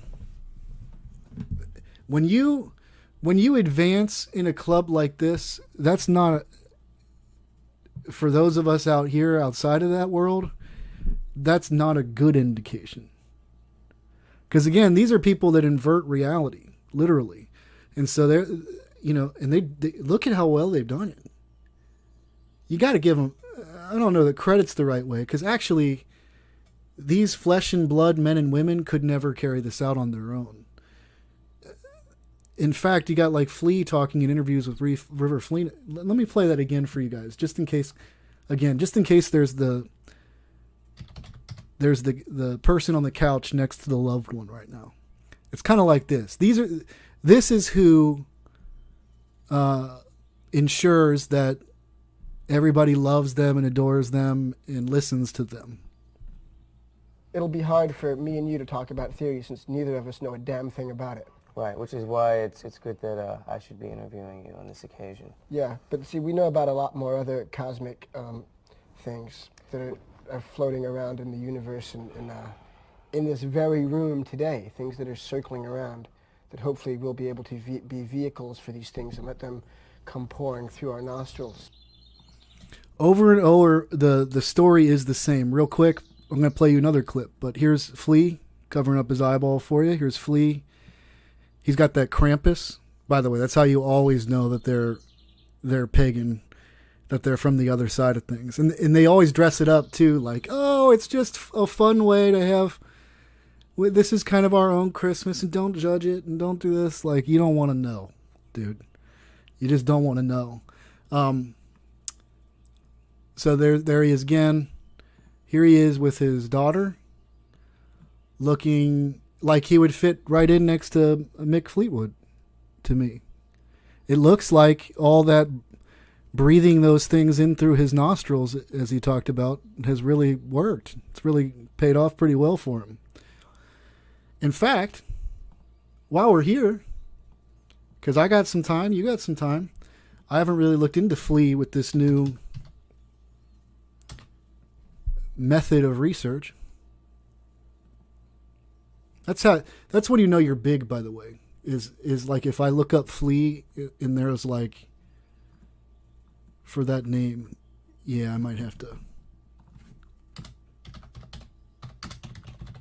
But no doubt he's got some, yeah, exactly. Let's just see.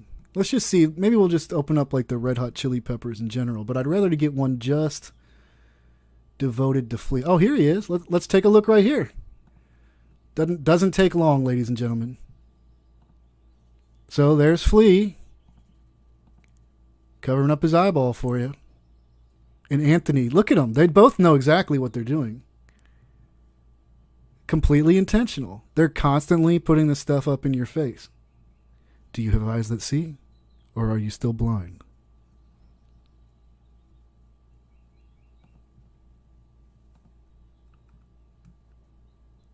I mean, they just can't stop. And I really think these are just the signs and symbols of demons. All right, this is the bunch of them. This will be fun. Because this is a particularly outwardly demoniac music group, right? They've been kind of... You don't really have to use much imagination with the Red Hot Chili Peppers to realize that they're into some tantric sex magic and literally inviting demons and evil spirits into them. So there's that's Chad Smith. Wow, he looks a lot like Will Ferrell. So that's Chad Smith of the Chili Peppers giving you some devil horns. I'm sure that's a pyramid right there. Just to open your eyes to what they're actually doing. He's not just, a normal person is just they're just gonna show you their drumsticks. But a weird, been breathing entities into my nostrils individual will always throw up pyramids and occult gang signs. Those are very interesting eyes, sir. Ladies and gentlemen, is anybody else seeing what I'm seeing right there? I know you can say it's lighting and all that, but I'm just taking note of a little something there. Let's continue, man. You don't, this, once you have eyes that see, once you understand what you're looking for, you're literally in a short time, if you spend a little time and don't get too disturbed and turn away, you will never, ever see your world again the same. Ever. Flea and Anthony of Red Hot Chili Peppers doing the same thing for you again. I mean, seriously, these guys are always... This is probably something I need to take note of. In fact, while I'm here, time to put that in their poses needing research category, because that's all they do, really. Here's Anthony giving you a little one eye.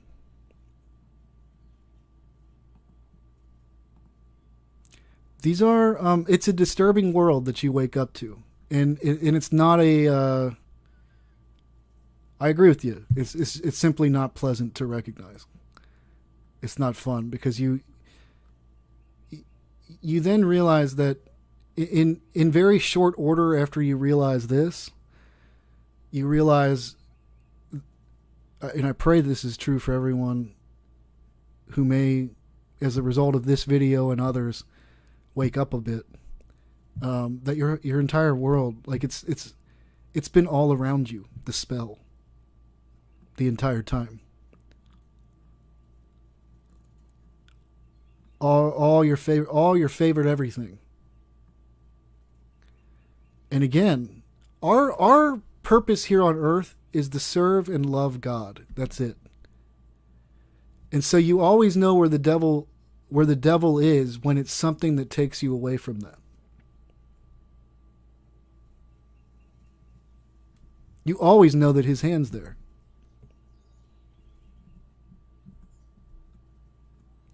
All these, think about all the women stars who tell you that they're Christian in interviews.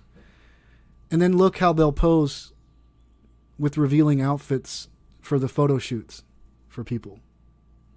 Same thing with the guys too. I've seen. Again, I'm not trying to. I'm not trying to judge. I'm not judging unrighteously here.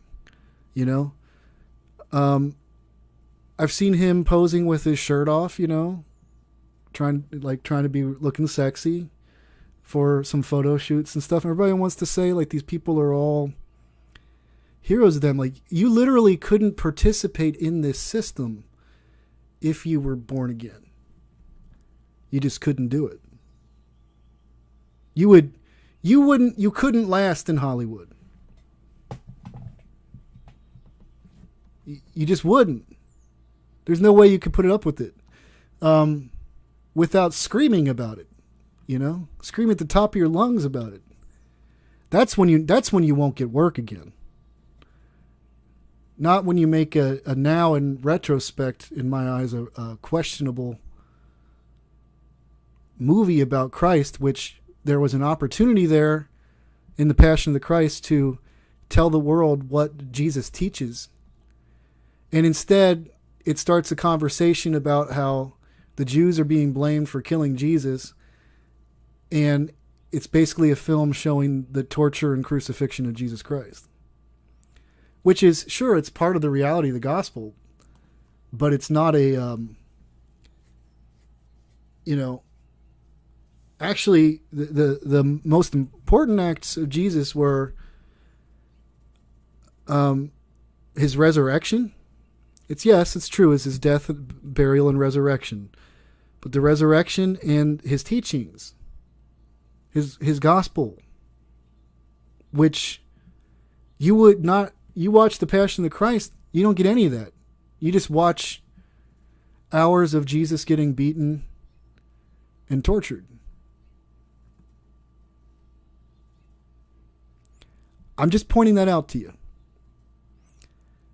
And again, I'm not going to go over it again for you because we just can't keep covering the same thing over and over again. If your loved one doesn't understand what I'm talking about, show them one of my previous videos where I got Mel Gibson throwing up the hidden hand of a Freemason. I got him covering up half his face, just showing you the one eyeball. I got Jim doing the same thing. Your world is a lie. I don't know how else to break it to you. Right? These are not.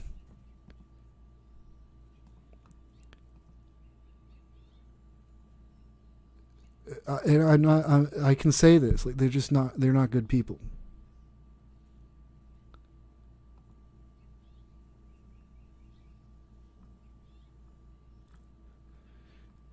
And they are leading us astray, man. They're just leading people astray. Because then people become a fan of that, and it's still probably people are looking up to all the prophets in the Bible. They completely deflect. Don't look at me, look up there, right?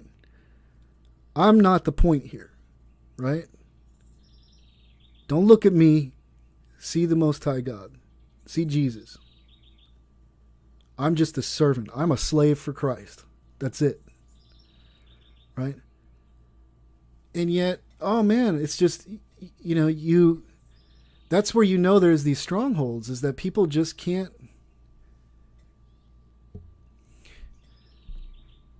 they're just not willing to come to terms with accepting reality at this point.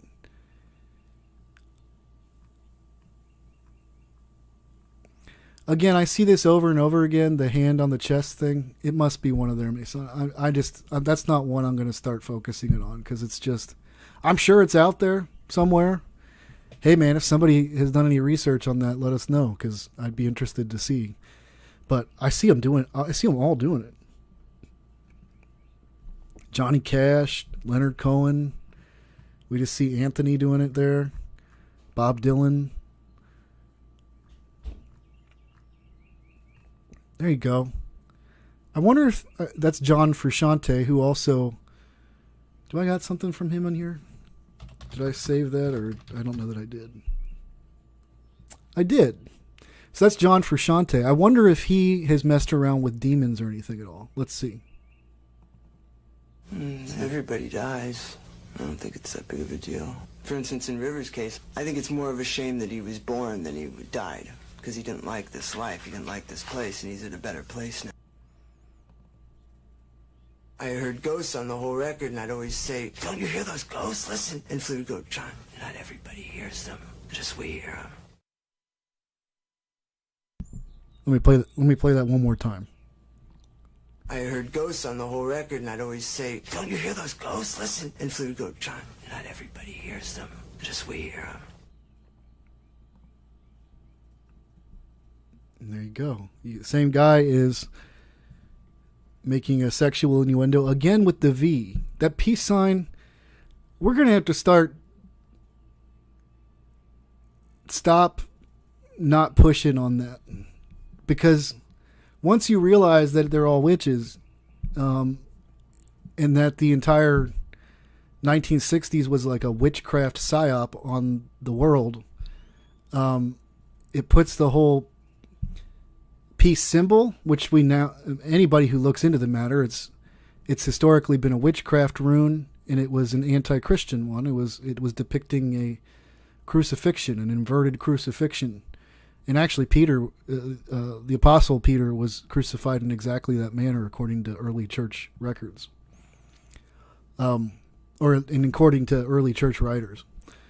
So it's and then you got to understand, like, these same people are the ones that come up with all your symbols that you throw up all the time. That's why, again, I just want to show you this one here real quick. Even though I just showed this the other day. But I felt like this little magazine snippet with Tom Petty sums it up exactly. You see how they caption this picture here? Signs of success. They've been brainwashing you with they've been making their symbols a part of the mainstream. And you know what? They do have some kind of power to them. It's part of the spell. Now, once you have eyes that see, once you come out of it, and you know very well what team you're on, you can then work to expose it. But and it no longer has the power that it had. Because your intent in researching and looking into these things has nothing to do with involvement or wanting to be a part of it in any way. You're simply trying to educate God's sheep, who we're all supposed to be as brothers and sisters in Christ, shepherds of one another, really, to help educate them so that they don't continue falling victim to it. No doubt that's an occult pose. You know, when you're dealing with a band like Red Hot Chili Peppers, with how open they are about their involvement with the demonic and the occult, like, you're going to find treasure troves with them, and then they'll help you fill in the clues when you see it again with people who have not been outwardly open about it, but who are throwing up the same signs. So anyway, let's go back to my profile here. What else should we look at? Okay, we should look at maybe some of the new folks I've added to the poses archive here. So for the Vow of Silence, we have, some of you have seen some of these of Bob Dylan before, but here's a new one of Bob Dylan. He's hanging out with Dinah Shore. They're always just telling everybody to hush, huh? You know, they're just keeping everybody. There's a couple there. There's Elton John. He's doing a see, the true, like, high level occultists, or I don't know. I think there's just some of these guys take it way more seriously than others, right? And so he's actually doing it more true to form than like the finger over the lips. Really. I mean, I'm sure that they even have they probably sit around and discuss these things. Also, did you notice his glasses? Are you starting to see a different version of the world at all? Yet. Here he is, throwing up the Vow of Silence, throwing this Joker card up. The Joker card is a common theme among them. And I'll be right back. I gotta go do something real quick. I'll be back in less than a minute.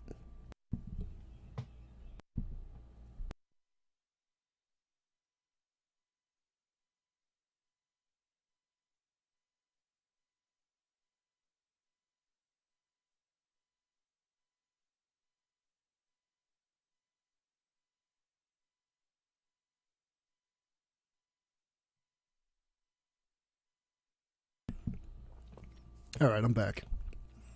So, yeah, they do that Joker card theme a lot. Let me show you, as a matter of fact. Do I have... Yeah, I've made some of the good keywords. I mean, there's probably... As a matter of fact, it's literally in everything. In the old TV series, there are definitely... They put their occult philosophy and teachings in all your movies, everything. Okay?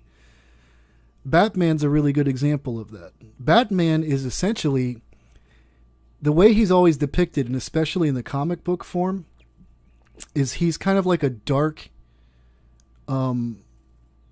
dualistic hero, right? He's the vigilante, but kind of dangerous too. Like, he's not just all, you know, he's almost like a demon, right? Who hangs out in like the pits of darkness to help, right? And it's interesting, in the old episodes, there was an episode that I showed you guys in another video where they're talking about how Bruce Wayne's great grandfather was the founder of Skull and Bones at Yale. So there's definitely, I did notice that too. It was weird discernment stuff that I didn't understand when I was going. There was all kinds of stuff that just I couldn't stop seeing when I woke up, is the way I would put it. And there was this weird Batman theme I'm starting to realize now that God was like just constantly making me take note of certain things. And it was very confusing in the process, I'll say that much, but I love you, God. You got very interesting ways. of showing showing people the way. Here is Rod Stewart. Just wants you to keep quiet. Rod Stewart wants you to keep quiet, wants you to keep quiet again. Here is another Fleetwood Mac member we have not mentioned yet. This is John McVie. That's the, not Stevie, but the other woman, McVie. I guess that's her brother. Did I mention how this is usually generational and done in families? So he's throwing up the vow of silence, Harpocrates. Here is Don Henley. This is the end of the innocents. What are you guys going to do? You're going to like start slaughtering lambs? Is that what the whole goal is?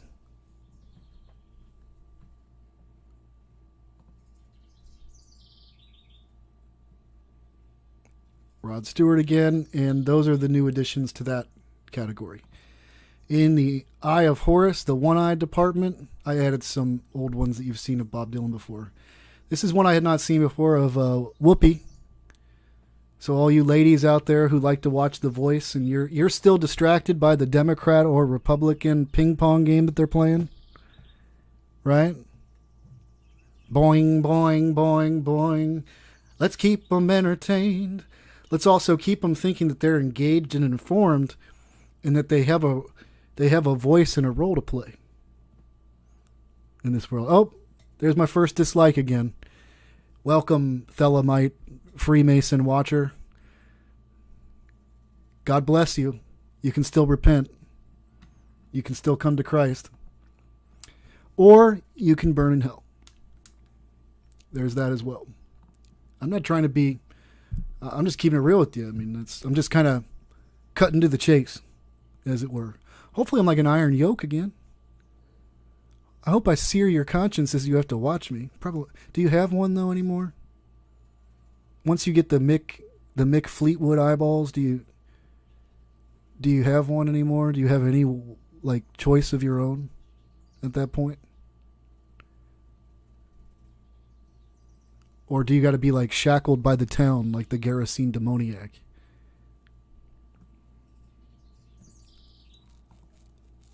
I don't know. So here's Bob Dylan's official logo. Let's go ahead and open that gem up. You know, he talked about how he's Christian. Right? There was like a news story, kind of like how Hollywood is punishing Mel and Jim, right? Same kind of news items that they like to give you. Because they got to keep up this illusion. Otherwise, you would know immediately. Like, nobody in Hollywood's Christian. Like, nobody is... like, you'd start to have some suspicions, right? So he's got the Eye of Horus in his logo. By the way, when an interviewer followed up with him later about his Christianity, Bob said, like, well, I never said I was born again. Because they said, you're a born-again Christian. He said, well, I never said I was born again. Well, what does the Bible say? See, that's something through him speaking. The Bible says that unless you're born again, like, you cannot see the kingdom of God. So he's contradicting Scripture.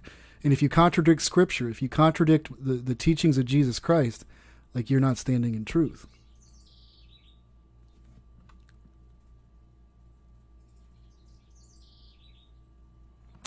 Here's Bob Dylan again, giving you a little eyeball.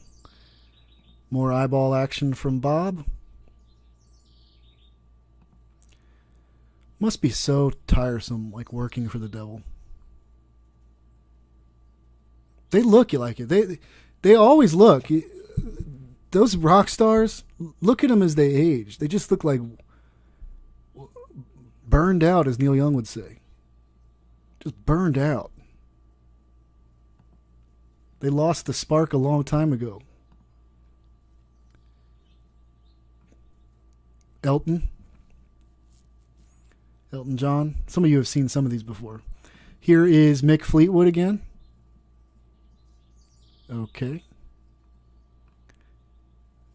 This guy is slightly different.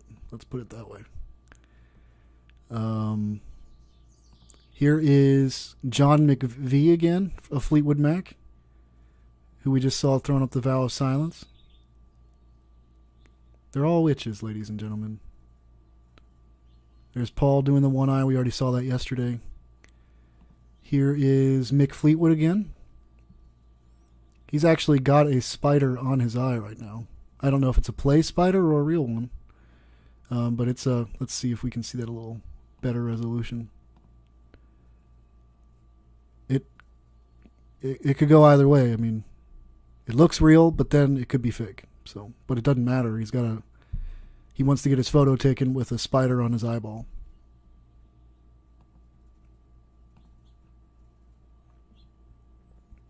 Here's Stevie.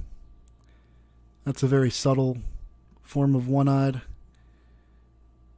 Time. Remember that? Time cast a spell on you, but you won't forget me. I loved Fleetwood Mac. Again, you can't say that some of these people don't make good music, but that's how the devil rolls. That's how he gets you. That's how he hooks you. Just like you can't say, like, yeah, like, were you tempted into lust? Yeah, for reasons. The devil wants to offer you all your pleasures, wants to light up all the pleasure centers in you, get you addicted to them. Here is Mick Fleetwood. Look at that, taking it. You know, he took that Polaroid. I'm a little curious as to how that was done. Oh, somebody with another Polaroid took it and then they put it there. I got it. And then here's the other one. We have the latest edition is Julianne Moore, the actress. So if you like her movies, again, I'm trying to. We just don't have the time. Maybe one day. I don't think I couldn't do it. I'd tap out, and so would you. But I'm going to try to figure out some way at some point to try to just put it all in one, all of it, and then if that doesn't help you, like, I did my best, man. I tried. Okay, so let's go back again. Let's see. Do we have any? We don't have anybody added to the devil horns new today. Pyramid symbols. We have added Joe Cocker, Master Mason Joe Cocker from earlier. He's doing the inverted pyramid, which is the goddess Amarath. It's a feminine version of what they do. Here's Joe Cocker again. Once you see it, you realize just how pathetic it is. Like they're just like they're distinguished among men. To them, it's a high honor. The privilege that they hold in the world. That's Bob Dylan again. We saw Johnny Cash doing this the other day. Again, it's starting to instruct me about the whole V thing too, and the peace sign as well. I think these are all just variations on the triangles and pyramids, essentially. Obviously, it has these occult meanings for them, esoteric stuff that we don't need to get into. We don't need to know, but we just need to know their signs and symbols so that we can expose them. Don Henley throwing up the pyramid for you. You'll see people, once you see these things, you're sitting here today watching all this, you'll start to see them everywhere. If you're still a TV watcher and you're watching TV, you're going to see it like when they're on the late shows. You're going to see it And then hopefully that gives you a crisis of conscience and you say, I just got to unplug from all this because this is wickedness. There's Sir Elton John throwing up the, letting you know. And look too, he's like smiling. And there's always, again, the little duper's delight. There's always this weird, like, I'm doing something naughty in front of everyone, but they can't even see it. This is so great. It's so great being a witch.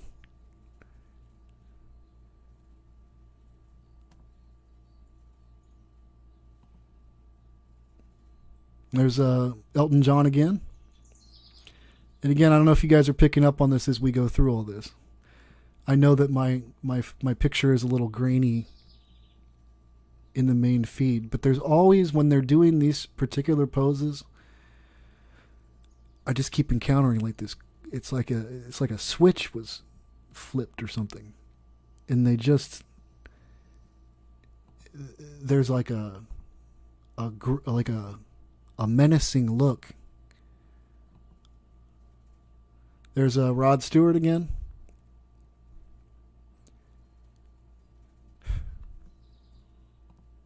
So I wanted to get, and I'm going to be exploring more. I've been showing you guys a lot of the newer people in my older videos. Sure, we've been going over a lot of these other people too, but I want to focus on things because the crowd that's having the hardest time these days, it seems, to seeing this is sort of the older generation that's been a little out of touch with. They think it's. I remember my mom's no longer in that mindset anymore, but I struggled in conveying to her how, no, Mom, like it was not even though things were outwardly better, maybe even culturally better, when you were growing up, like it was always there. And literally always there in your movies and in your television and all that. But see, it's easy to look at the music scene of today and say that's satanic because they're literally like rapping about the devil.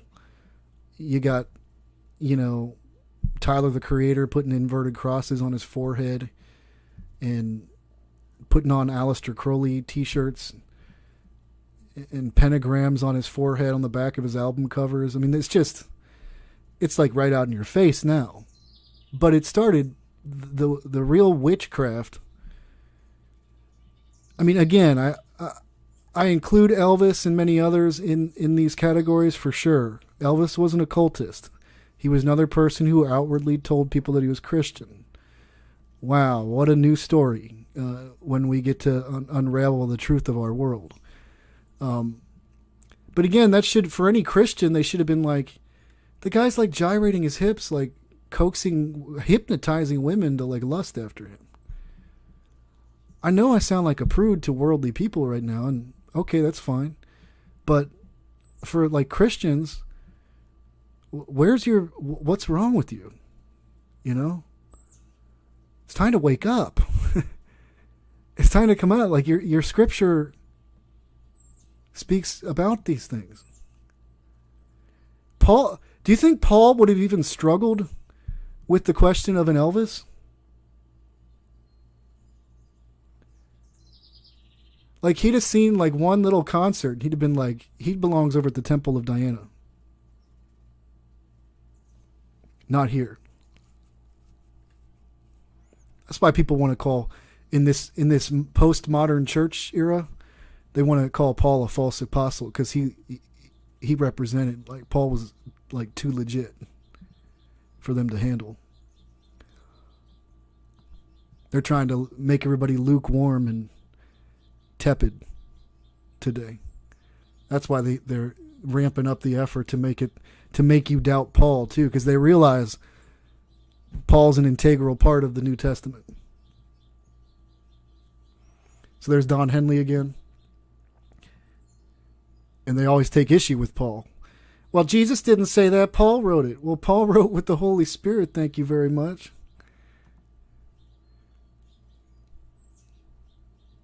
So that's actually a distinction without much distinction. There's the Pope John Paul, throwing up the pyramid.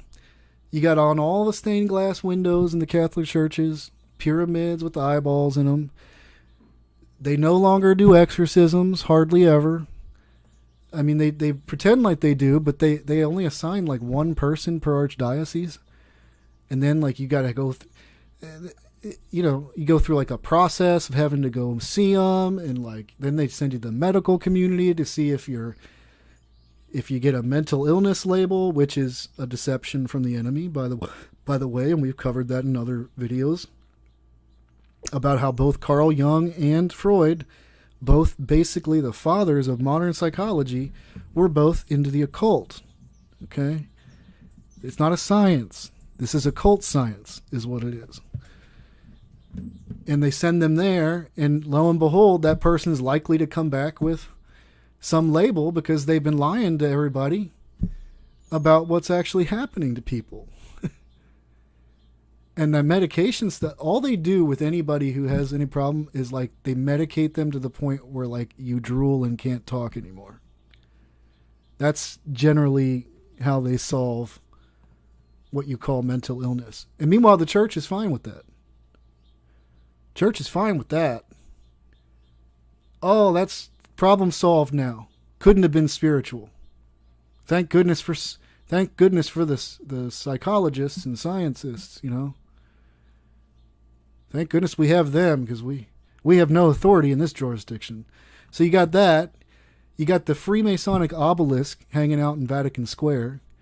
You got them teaching things about Mary that are nowhere in the Bible. Nowhere. Nowhere in Scripture.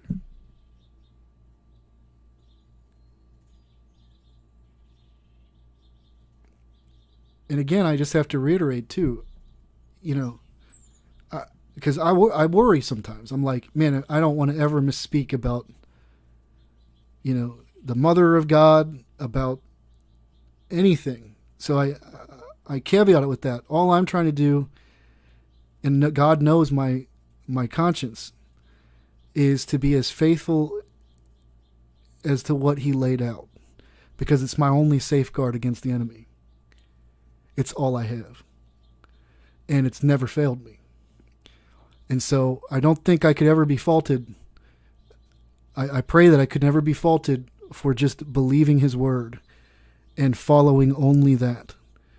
And comparing the teachings of churches and of men who come saying they represent Christ to what was actually laid out by both Christ and those who actually followed Him for about 3 years.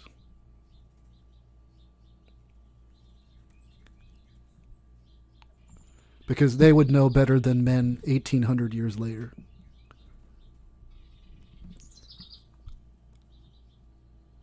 And also, God is not inconsistent. He doesn't change. As far as I can... Look, I don't want to limit God, right? I don't want to limit God. I shouldn't overspeak. I'm just... Don Henley throwing up a, it's constant. Once you see it, you can't unsee it. Welcome to your reality. I'm sorry to be the bearer of bad news. It is what it is. So we have a couple of new additions to the 666 Club. We've got Billy Joel here in concert, who we showed earlier was a Master Mason. They do this a lot during their concerts. They'll start flashing up the signs at the crowds. And you think, oh, that was just a quick... It's kind of like what you see your president doing all the time up at the stand. They've been lying to you the whole time. And they got the ping pong show of, it's the alt-right, it's the neo-Nazi symbol, it's the this, it's the that. Come on, man. For once. That's when I'd respect a mainstream source of news. Is if somebody got up and was like, your world is run by a bunch of witches. I thought I'd let you know that. It's time. It's high time somebody just said it. Of course, they won't do that because what did you say, John? I know, John, the horrible person who no one should listen to according to the preponderance of comments and reviews and official biographies of the man who went missing and no one ever saw again. I know. What'd you say, John, though, back in the day? Anybody that's come on television must be an initiated witch. You can just check them off.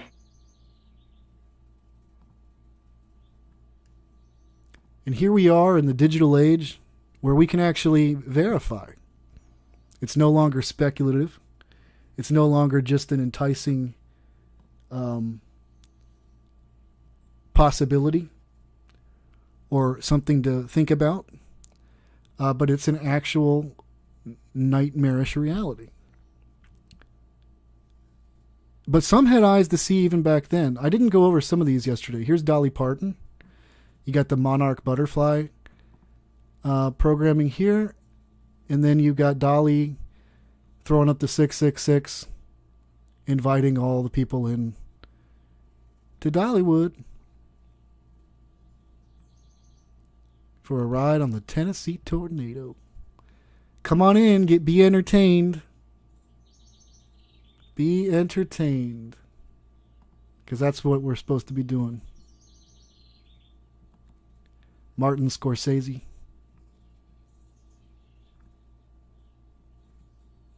Again, some of these we've looked at recently, but I got you here. But yeah, those are the only two that I added this morning. But it's always a fruitful endeavor. It's like, generally speaking, there's not a board that I visit where like there's a few poses that go into a few of the categories.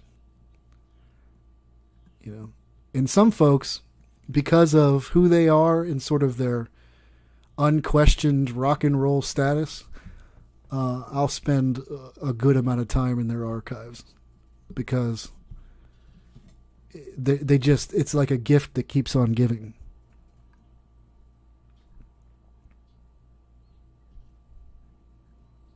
Yeah, but a lot of these you have seen before. I'm trying to get to a point in here where maybe we didn't go over some things. Well, again, I just want to remind you, we saw the Pope doing that, Pope John Paul. Your world's a lie. Catholics, I get it, man. I kind of get it. But I've come so far out of it now that I'm just trying to warn you. I'm just trying to warn you gently as a brother in Christ, because I believe that a lot of you folks in the parishes out there who are at the parishioner level, like you're just being deceived by wolves.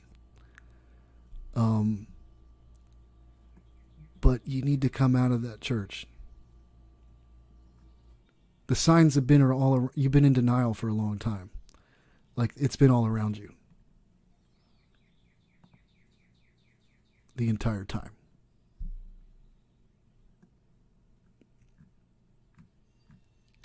Boy, that's a short group. I got tons more of the 666s, but I just haven't. See, there's still reorganization I got to keep doing because I got tons and tons of pins that are still not categorized. Probably thousands of them. What else? I'm literally not even going to give this commentary other than to say here is Elton John and his husband with their two boys. That's all I'm saying.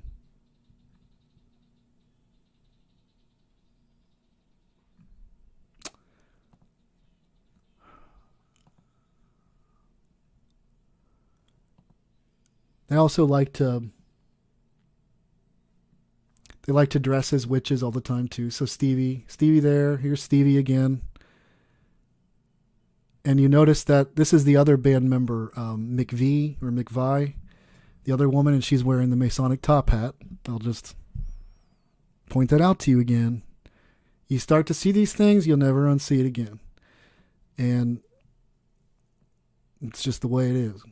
Here is, you remember how I was talking about the red band? Watch out for that as well. That is a slam dunk case of practicing witchcraft. They'll put this on their arm, a lot of times up there on their bicep, sometimes around their wrist. But that's Patti Smith. I guess she was well known. All these people are well known to someone. And again, too, it's not been about fashion. This isn't people being fashionable, like they're dressing up like witches right before your eyes. Zola Jesus or Jesus. She's part of some band, I believe. Even that, you'll notice this reminds you of, this is Kate Bush, if you're fans of her. This will remind you of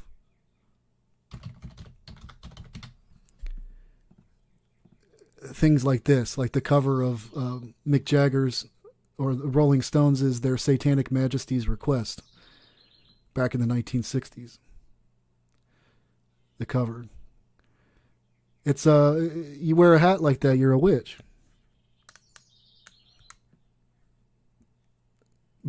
Guys, even the founding of the KKK, man. Like pretty much one of the founders of the KKK was Albert Pike, who's literally, his statue is up in the main Masonic Temple in Washington, D.C. I think that's where his body's laid to rest. That's why they got the Templar crosses on their chest. And that's why they wear those pointy hats. That was old-time Satanism. That's why it was always evil. It's always come under the guise, however, of this racial war dichotomy. But if you have eyes to see now, you realize Paul told us that we don't war against men. So this should not be news to you that when you see evil manifesting in the world like that, you know what's behind it. That is not to absolve man ever of having come to an agreement with the devil's suggestions. But see, people hate when you talk about the devil that way and the reality of demons, because they think it absolves one of personal responsibility. That's nothing could be further from the truth, right? However, I will point out that it does seem as though, because this is a generational thing, and God knows the mystery of all this, and it still confuses many of us down here.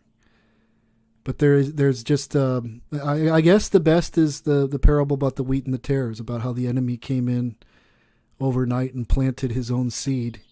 And God said, let it grow. And when it comes time for harvest, we'll burn it off. And, but on the ground level down here, I will say it does appear as though part of the reason why this is such a cancer is because they seem to indoctrinate people at a very young age. And through the form of rituals that are going to just inevitably result in the demonization of a person. It's just going to happen.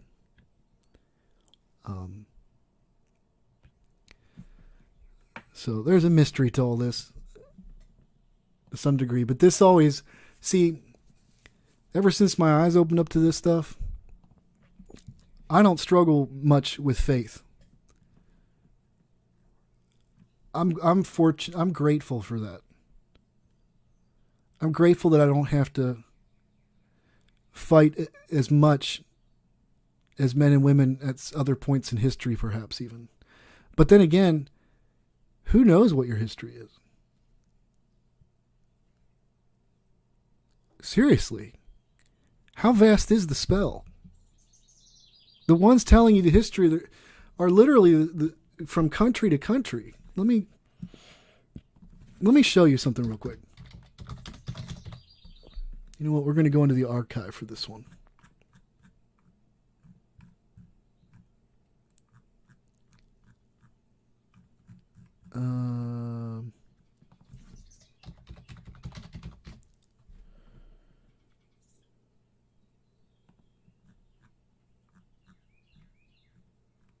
Give me just a second. So, like, here's just a sample of in the United States of the men who tell you what your history is. Here's one who protected you with his intelligence gathering. Edgar Hoover, J. Edgar Hoover. You got Ronald Reagan, you got Gerald Ford. You got John Wayne, you got all kinds of presidents here. And then as we go further,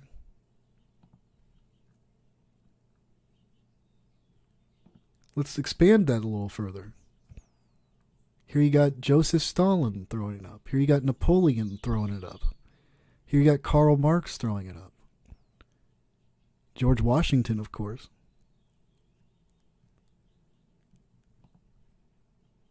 And again, I just want to remind you who your music industry is brought to you by. This is where they headquartered. Here's a little better view of it.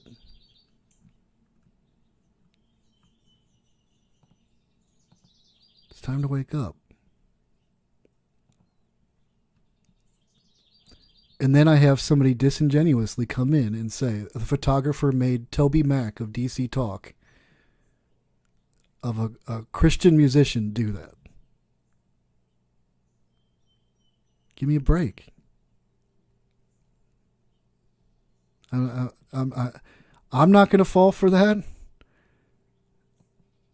I'm sorry if you're still like legitimately in that kind of deception. I don't know though, because I feel like. And then let's just go real quick here, just to remind you guys. Oh, wrong window. Joe Cocker, Val Kilmer, Steve Winwood, Bernie Taupin. Again, this is only from literally about 3 days of research that I've been doing so far. So we'll see how big the group gets. Bernie Taupin, Elton John, Billy Joel, Rod Stewart, Stevie Nicks, Prince, Paul McCartney, John Lennon, Ewan McGregor, John Lennon, Johnny Cash, Tom Waits, Lucinda Williams, John Cale again, must be a particular sellout. Faith Hill, Patty Loveless, Roseanne Cash, George Strait, Toby Mac, Pat Robertson of the 700 Club. I'd take his advice with a little bit of a grain of salt. Winona Judd, Reba McEntire. I hope I'm like a searing iron on the other side watching right now. Reba McEntire, because this is what's going to keep happening. Go ahead, try to play whack-a-mole. It'd be easier if you just surrendered to Christ. Alison Krauss, Lyle Lovett. I need to look even further into Alison Krauss, because it's like she was performing with Robert Plant, who throws up all the signs, who literally had like a witchcraft rune symbol as his name when he's with Led Zeppelin, and she's part of the industry. Like, it's just, you can just check them off. So I need to, she comes out of like the gospel bluegrass scene and all this, and it's just check them off, man. It's insane. So that, I did save that one. Remember how I was talking about the hat theme that I was noticing? I don't know. Maybe it's another, they probably have different variations on things to tell one another. Paul Weller, Richard Thompson, his son Teddy Thompson. Sometimes I get to thinking about the past.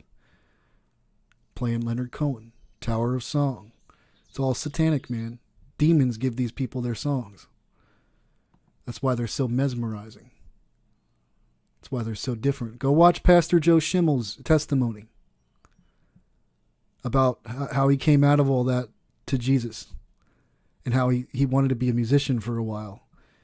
And he was literally writing lyrics that were awesome, that were well beyond his years.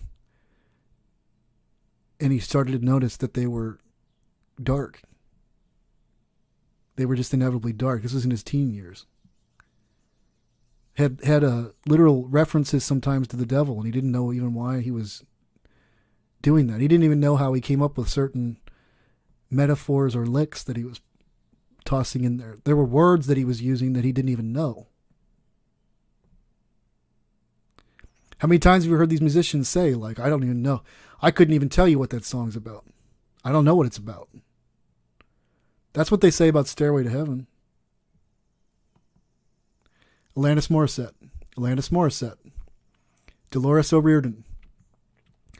And that's another version. Dolores O'Riordan. Ben Folds 5. Anybody seeing what I'm seeing there? It's the guy to the left back there. And I got Ben Folds 5.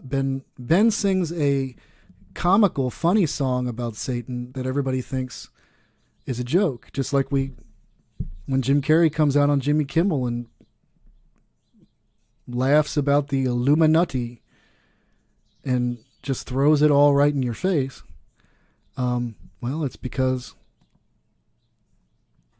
it's real. It's Duper's delight, man. They're loving it because they know that you're under a spell, that the population is under a spell, and you're just going to laugh. And meanwhile, Jimmy Kimmel and Jim Carrey are looking at each other like, with this knowing. Enya, Aurora, Patty Griffin, Leonard Cohen,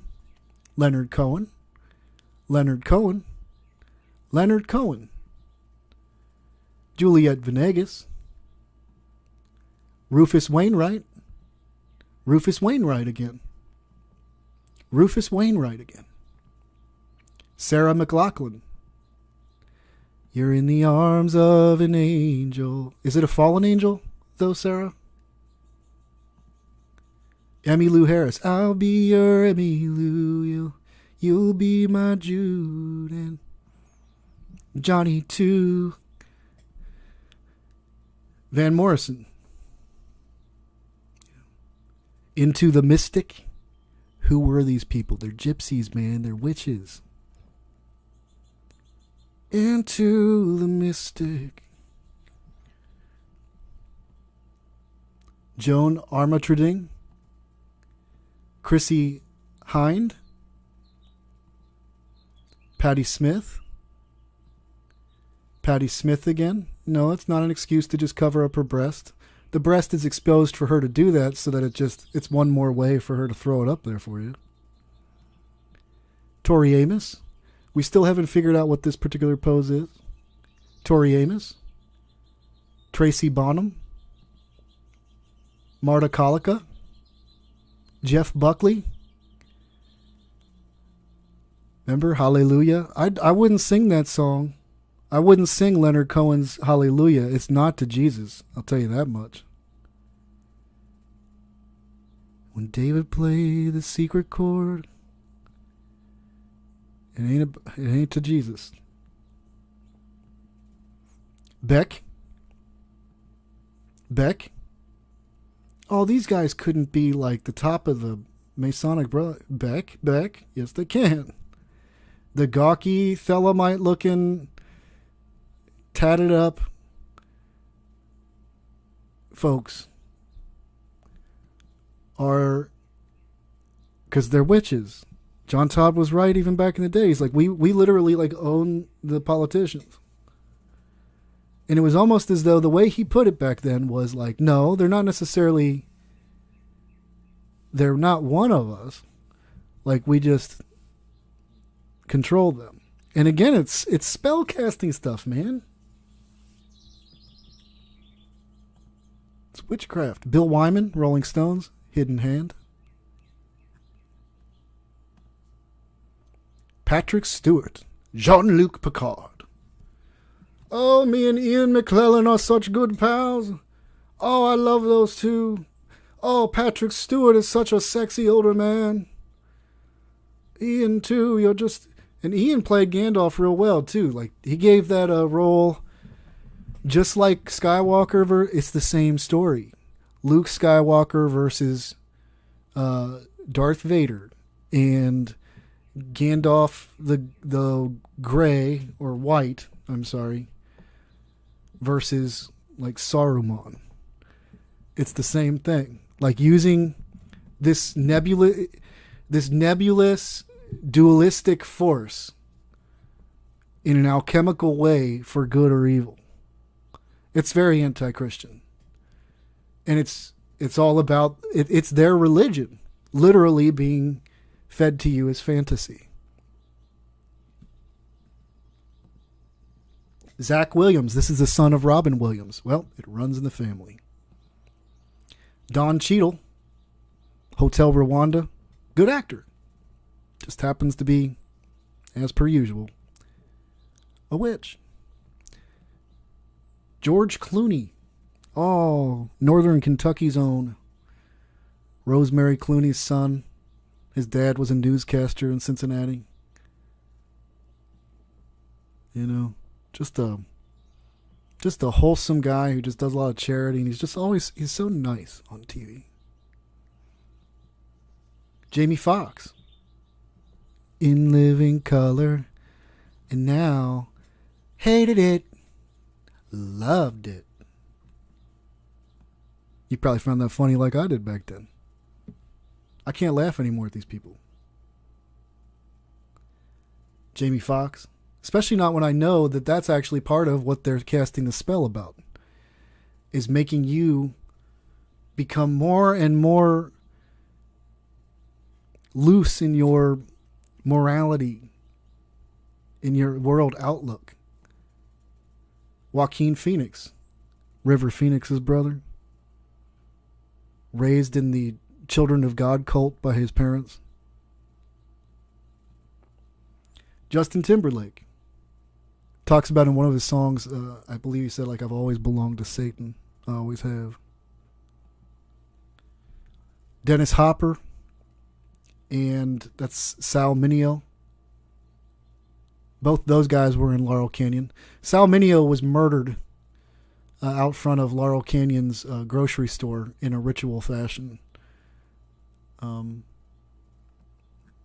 That's where the pre-hippie scene started in 1965, if you didn't know, where all these musicians arrived supernaturally in Laurel Canyon and started playing the same music, taking drugs, and then got the entire nation to do the same exact thing, to follow their footsteps. Ethan Hawke, Hidden Hand again. Ethan Hawke also, I'll remind you, made a movie with Emma Watson called Regression, in which they're debunking satanic ritual abuse. I got him throwing up all the gang signs. I got Emma Watson doing the same thing. She's playing a literal witch on TV. Why? Here's the other thing, too. Not only are they all witches, but of course, the people that are playing witches on the movies, like, those are their particular favorite witches. Those are witches they witch to promote in the witchness of it all. It's also a who's who of who's a UN ambassador of goodwill for this and that, and all. It's all just a grand show. And with that knowledge for them, because from their perspective, you have to understand, that's why they call it illumination. From their perspective, they really do think they actually do see how the world works, but from exactly the wrong side of things. You know? So that's why they call it illuminate. They do. Once they get to the highest degree, then, and they think that's truth, because it's like, wow, this is the reality of my world. Like, wow, I ascended all the way to the top. I'm sure some of them think that. And like, we literally like run the world. That's so cool. Wow. But you stick around long enough in that business, and every one of them has to see the the shady side. When we look at Whoopi earlier, it reminded me of the time when Janet Jackson came on The Voice after what happened to Michael. And she started to say that someone actually killed him. And then she was about to say who, and you could see Whoopi like shaking her head and looking at her real stern. And Janet like kind of stopped, and she didn't do it.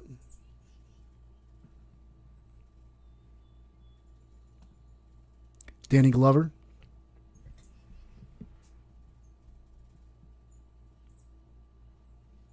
Oh yeah, Billy Graham is,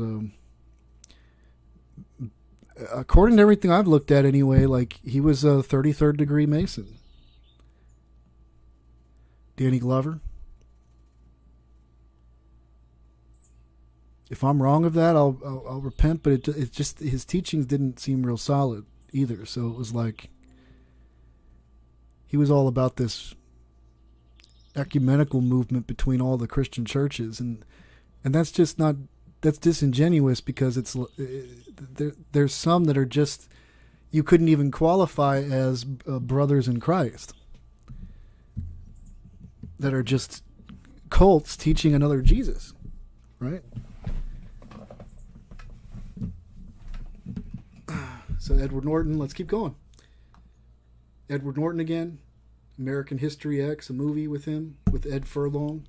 Terminator, he throws up the devil horns all the time. Looks like he's been binging on drugs for a very long time. Edward Norton again. Hidden Hand. That's what Fight Club is, by the way. They keep telling you, this is Fight Club, where MK Ultra and the Hidden Hand meet. Welcome to your nightmare. Jude Law. Harrison Ford. Vincent Cassell. Mel Gibson. Passion of the Christ, Mel Gibson.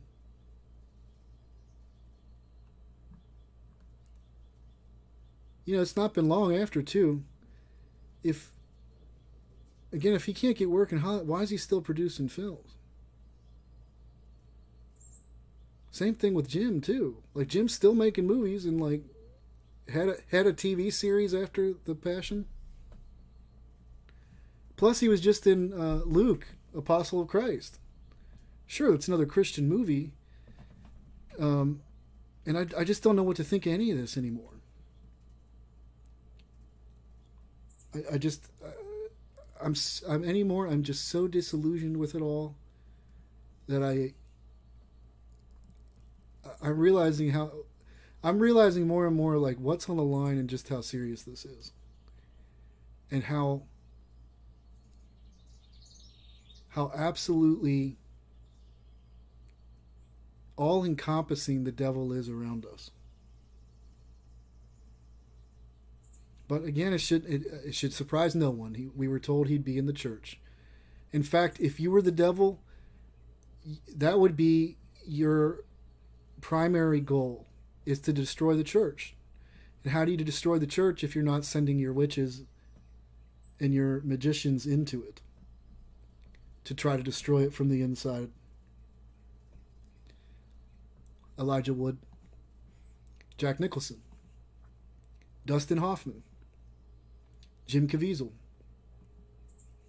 Morrissey, Christoph Waltz, Paul Wesley, Nick Wexler,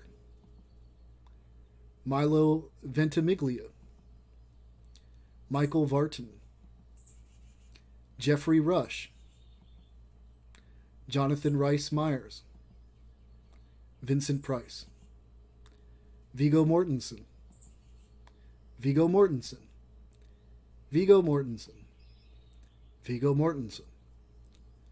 Sean Pertwee, Ian McClellan, Stevie Nicks, Richard Madden, Diego Luna again, Hugh Jackman, Hugh Jackman. Hugh Jackman. Hugh Jackman. Kit Harington. Peter Facinelli. Peter Facinelli. Nicolas Cage. Paul Bettany. Wilson Bethel. Brandon Ruth. Brandon Ruth. Colton Haynes. Colton Haynes.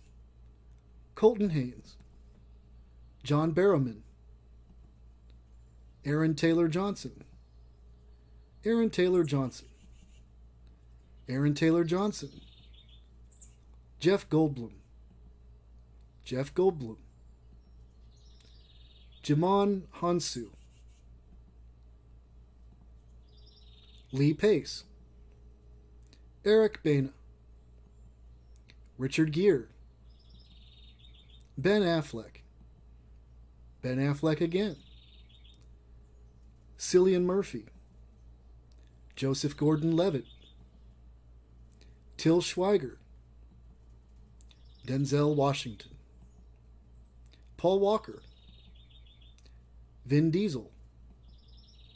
Robert De Niro in the Godfather promo with the devil horns, just as Prince Harry did. Remember? Chris Martin of Coldplay. River Viperi, he's a model. River Phoenix, Joaquin Phoenix's brother. And that's that. But we're not done. Some of this is redundant. Eric Clapton. Kim Gordon Osiris. Doing the hanged man pose. Stevie Nicks. Ringo Starr. John Lennon. Johnny Cash. Tom Waits. Tom Waits. Tom Waits. Ricky Lee Jones. Tom Petty. Tom Petty. Bruce Springsteen. Jim Carroll. Carrie Underwood. Tanya Tucker. Patty Loveless. Patty Loveless. Patty Loveless. Amy Grant. Amy Grant again. Interesting way to open your ribbon there, Amy. Amy Grant again. Hidden in Plain Sight. Vince Gill. Lori Morgan. Lori Morgan. Lori Morgan. Pam Tillis. Oh, she's just relaxing. Don't you do that when you're just relaxing? It's time to wake up, Ferris. Robert Plant. Led Zeppelin. Did an album with Alison Krauss. Remember that?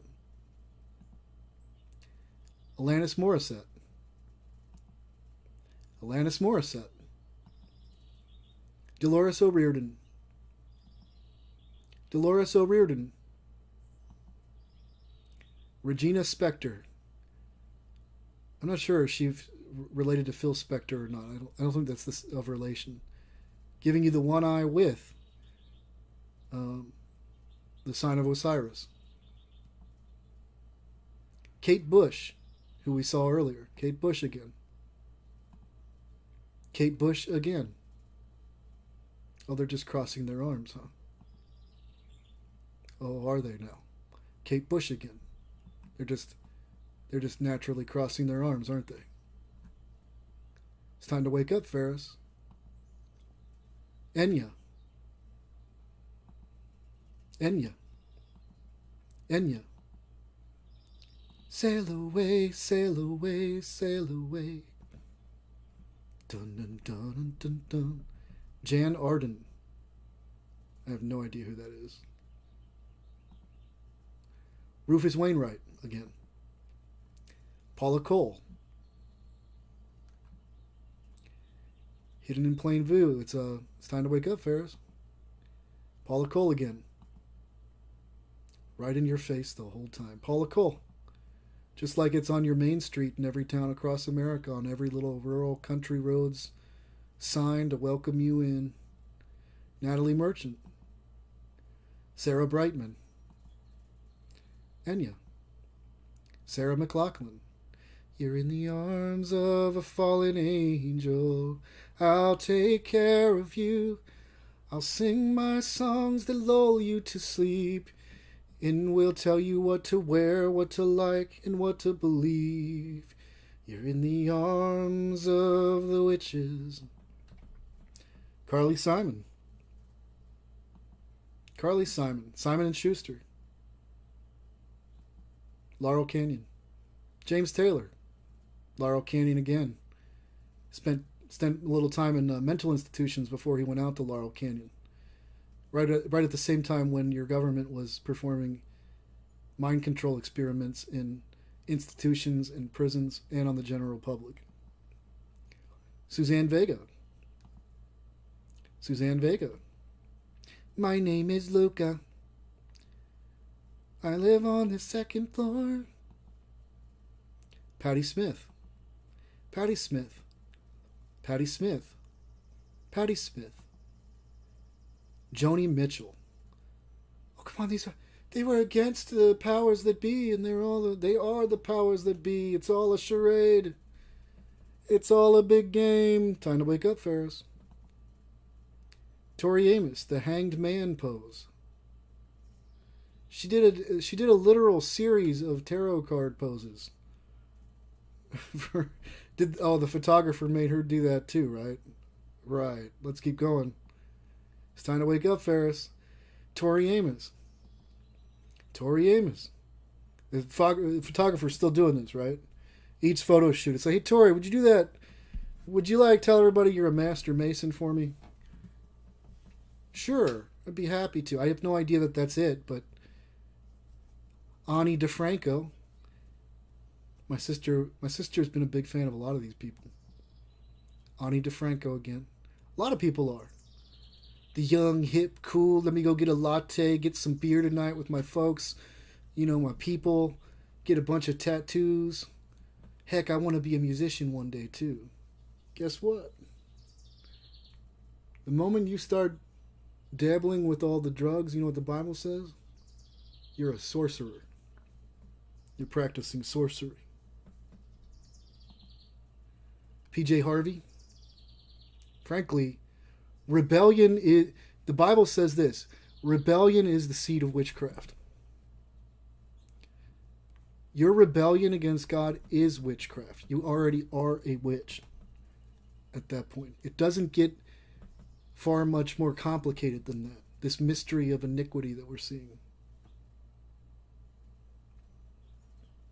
PJ Harvey. PJ Harvey again. Very interesting looking individual. She looks just like they do in the OTO, by the way. So I'm assuming this is like a Thelema OTO mastery. But I could be wrong. Could just be a regular old Eastern Star. I don't know. It doesn't matter. They're all structured the same. All the covens, all the different secret societies, they're all based off of Freemasonry. Even Mormonism is. You see all their... Mormons basically are Masons. Veruca Salt. Oh man, I got so many enemies in my world. We all do. It's okay though. I don't even see you as an enemy. I just see you as somebody that I need to bring to Jesus Christ. And if you want to take me out and hurt me for that, go for it. I'll forgive you.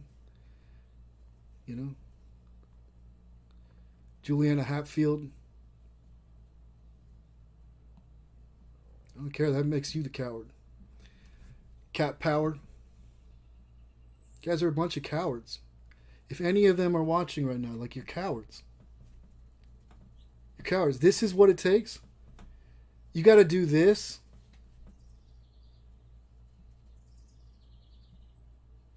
You guys are playing. How do you even go to sleep at night and you get up and how do you keep going through the game of pretending like This is real. How could you enjoy life knowing that you've rigged it? Oh, they're watching. I know that much, Natalie. It's all good.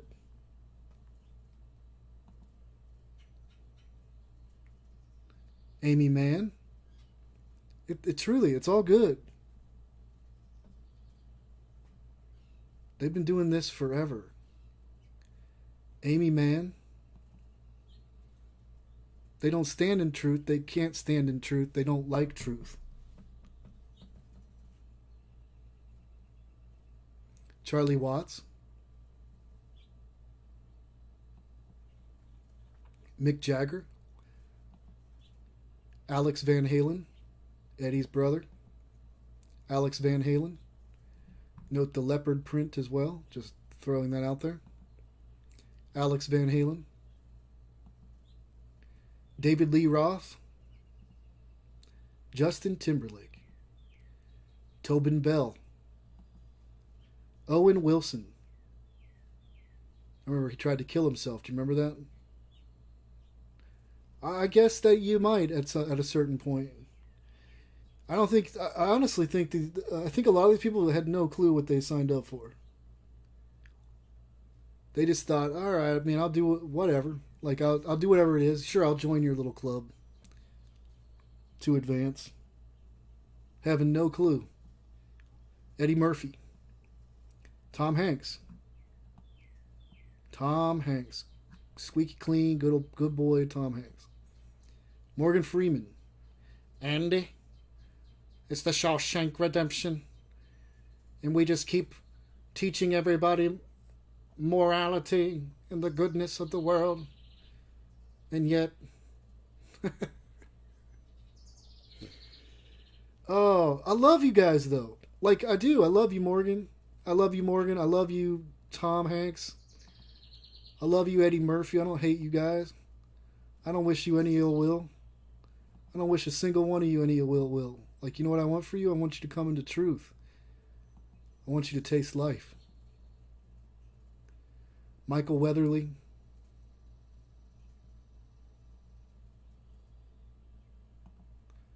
Jonathan Rhys Meyer again. There he is again, Jonathan. This is a man with very interesting eyes. Even you, Mick Fleetwood.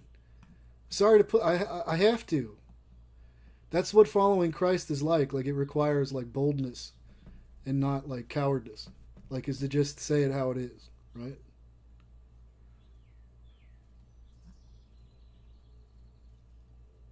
I know, but you're all big and bad because you're so rough and tough. Sean Pertwee. Joe Manganiello.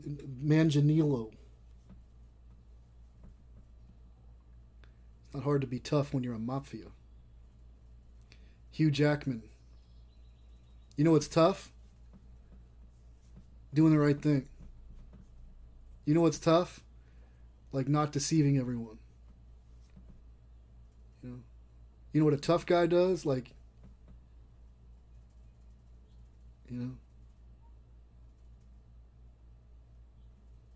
frankly, he doesn't suppress the truth of Jesus Christ to everyone living on earth. Paul Bettany. There's a lot of things that people of integrity don't do. And I'm not saying, God knows. God knows.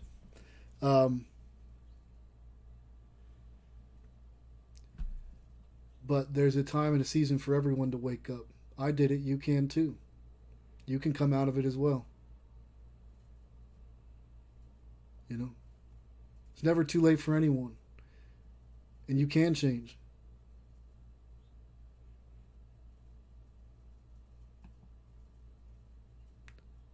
But you got to see it first. You got to see the light.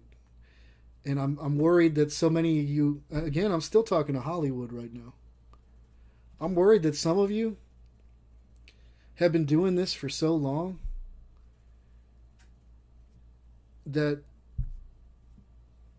the kinds of words I'm speaking right now are so foreign and alien to you.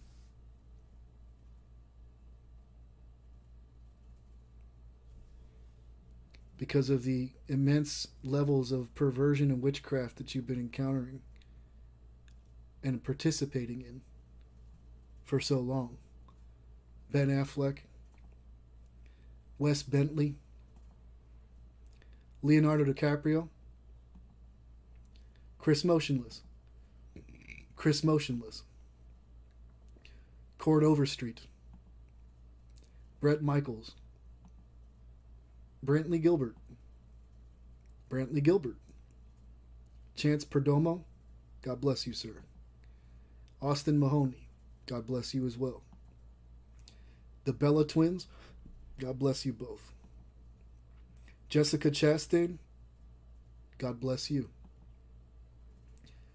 Letitia Wright, God bless you, ma'am. Brad Pitt, God bless you, sir. Gillian Anderson, God bless you.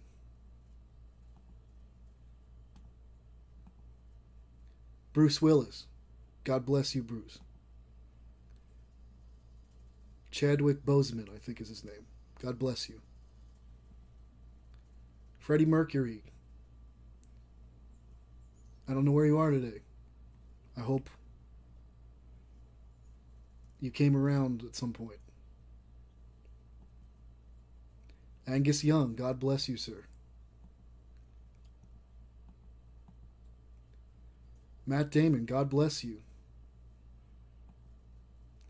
James Hetfield, God bless you. James Hetfield, God bless you again.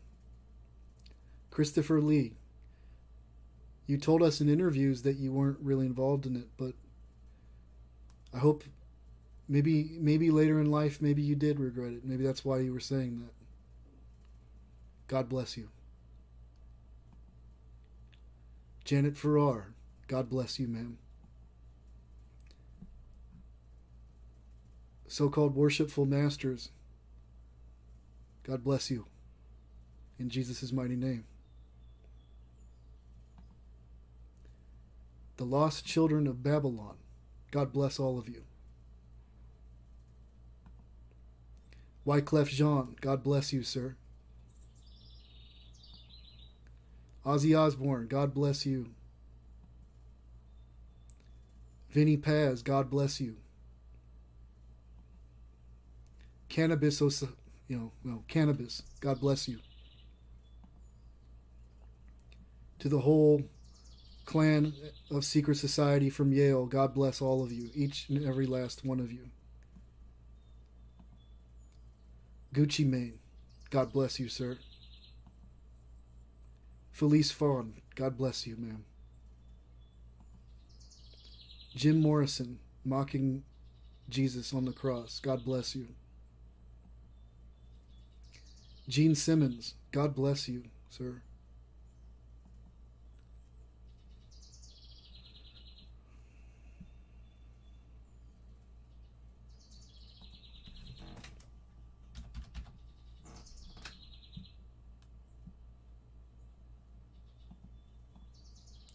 Donald Trump, God bless you. George Harris, Ringo Starr, God bless you. Ringo, bless you. John Lennon, God bless you. John Lennon. Tom Waits, God bless you. Beebe Buell, God bless you. Dolly, God bless you. Reba, God bless you. God bless you, Reba McEntire. Chris Difford, God bless you, sir. Ian Dury, God bless you. Aurora, God bless you. Sarah Brightman, God bless you. Frank Sinatra, Old Blue Eyes, God bless you, sir. I hope you came to the truth. Melody Gardot, God bless you. Joni Mitchell, God bless you, ma'am. Tori Amos, God bless you.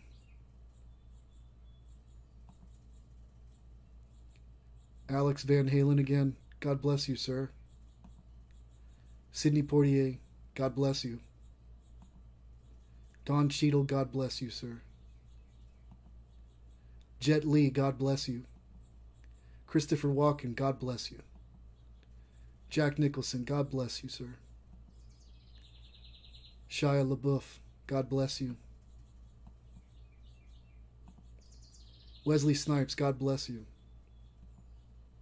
Robert Duvall, God bless you. Robert Englund, Freddy Krueger, God bless you, sir. Derek Ho, God bless you. Eddie Murphy as Buckwheat, God bless you. Dua Lipa, God bless you. God bless you too, I don't know who you are. Frank Sinatra again, God bless you, man. This is a little girl with a robotic arm, and that's what it does in the promos. That Poppy, God bless you. Macy Williams, God bless you. God bless you, whoever you are. Mitt Romney, God bless you, sir. God bless you as well, sir. Kristen Bell, God bless you. Carol Burnett, God bless you. God bless you, Carol Burnett. That's for the older folks. Jerry Colonna, God bless you. John Ritter, gone today. God bless you, I hope you came to the truth. John again. Paul McCartney, God bless you, sir. Quentin Tarantino, God bless you. Please stop making your movies. Jeffrey Rush, God bless you. God bless you again, Jeffrey. Bless you. Bless you. When your enemies curse you, you bless them. Jackson Rathbone, God bless you. Viggo Mortensen, God bless you. May he shine his light on you. Matthew Gray Gubler, God bless you. May you come to knowledge of the truth. Matthew Gray Gubler. Lee Pace, God bless you. Ben Affleck, God bless you, sir. Joseph Gordon-Levitt again, God bless you. Leonardo DiCaprio again, God bless you, sir. David Duchovny, God bless you. Chris Hemsworth, God bless you. Brian Wilson of the Beach Boys, God bless you. Brian Wilson of the Beach Boys again, God bless you, sir. Alan Zeman, God bless you. Dave Chappelle, God bless you. Cody Simpson, God bless you both, you and her. Richard Branson, God bless you. Amanda Peet, God bless you. Bad Bunny, God bless you. Ali X, God bless you. Aya Matsura, God bless you. Barbara Streisand, God bless you. Mick Jagger, God bless you. Karan Johar, God bless you. Christina Tosio, God bless you. Russ Chimes, God bless you. Dappy, God bless you. G-Dragon, God bless you. Yang Mi, God bless you. God bless you, whoever you are. Ashley Good, is that your name? Al Pacino, God bless you. You play one heck of a devil in The Devil's Advocate. Frighteningly too well. Scarface, too. God bless you, sir. 303 is the name of this band. 33. God bless you both. Dr. Phil, I wish I could forgive you for just waving at us. God bless you. Paul McCartney, God bless you. Emmy Sita, God bless you. Gillian Anderson, God bless you. Bob Dylan and Tom Petty, God bless you both. Look at the duality there, too.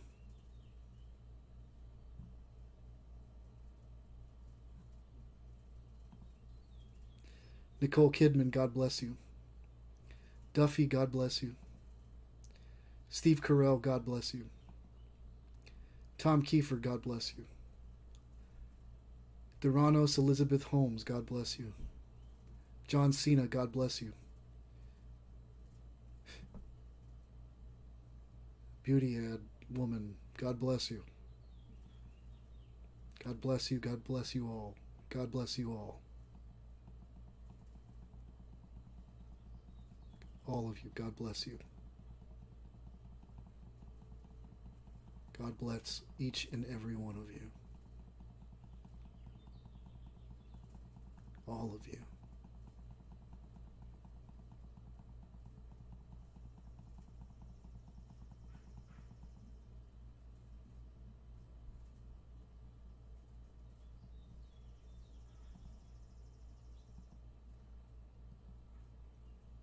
It's time to wake up, Ferris.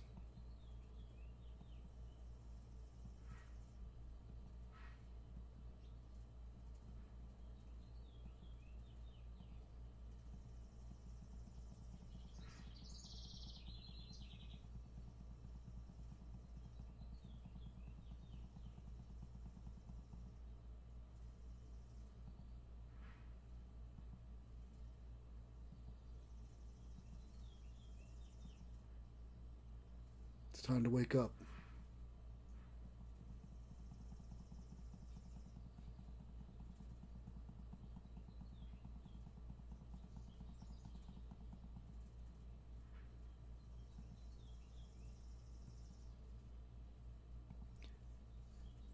Oh, am I still? We're still imagining things again. You still back at that old trick? Ain't gonna work anymore, folks. All this chaos you're working toward, well, guess what? It's gonna happen. Guess what else? Like this new world order you want to impose, you'll get to impose it as well. Guess what else will happen? The Lion of Judah will come down roaring.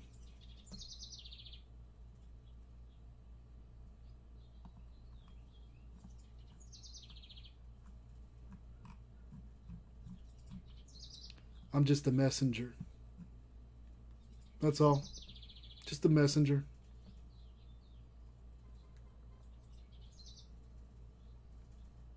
Got no ill will towards you. God knows I need his forgiveness.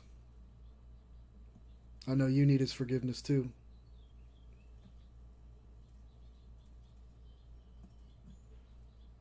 Where they really love us too.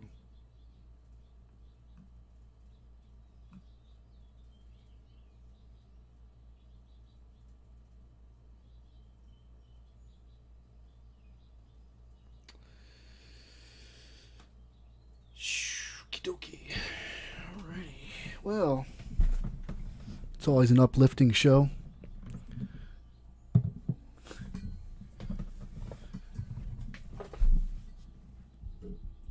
That's about it for you guys today. I'm sure tomorrow probably will. This is maybe for a little while anyway. Because before I start putting out more videos that I put together, I want to spend some time in the trenches doing the research. And when I do the research, because, the more you have to work with, the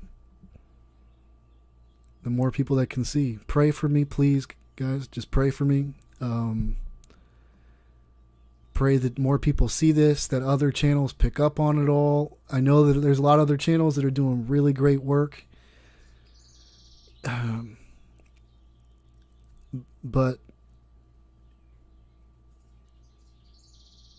we how do we let everybody know, man? That's the conundrum you're always in.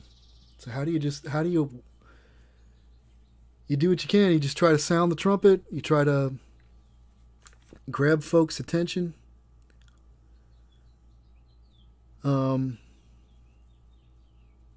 That's all you can do. You can't be them. You can't. Sometimes it's as though I wish I could just walk up to someone and just place it all in their head and see what happens, and just take this view, this understanding, as it were, and just place it in people's heads. And, but anyway, guys, it's not, again, I just want to reiterate to everybody, it's good news. As frightening as all that is, it's good news. Because those who follow Jesus Christ and all this madness, no matter, no matter how dark it seems, he's real. God's real. Jesus is real. And there's nothing else that would account for why in these end times, too, that some of us are allowed to do what we do, too. There's no other explanation for it, frankly, sometimes. And I'm not, don't twist what I'm saying there. I'm not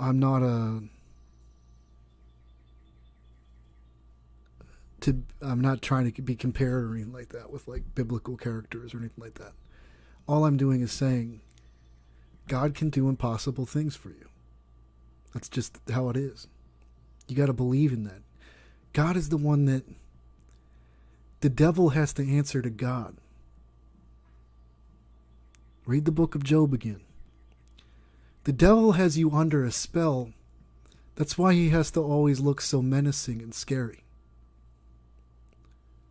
and intimidate and bully people.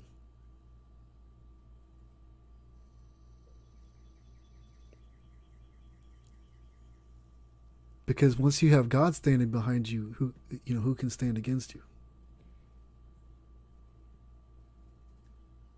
That's one of the missing pieces that I see in some of these channels and in this community, is just this, frankly, an absence of, there's a lot of truth being told, but not the ultimate truth. Like the dot connecting in terms of, it's your only answer. It's your only way out. It's literally your only way out. You got one of two choices. It comes down to that. Even the dualists would have to agree with me on that one. Well, maybe not. They believe in harnessing the two. So these philosophies they just don't even hold up.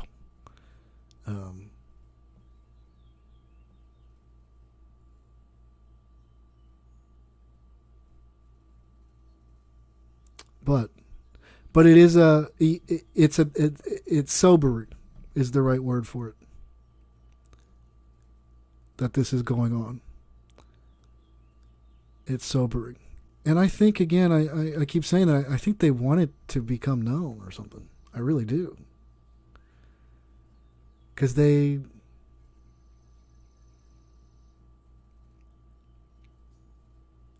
it's almost sometimes when I'm looking into all this, as though, like when I'm looking right now at these photos of them flicking me off, or flicking us all off. It's like they know, like, this is for you when you wake up. Right? Just for you, Buttercup.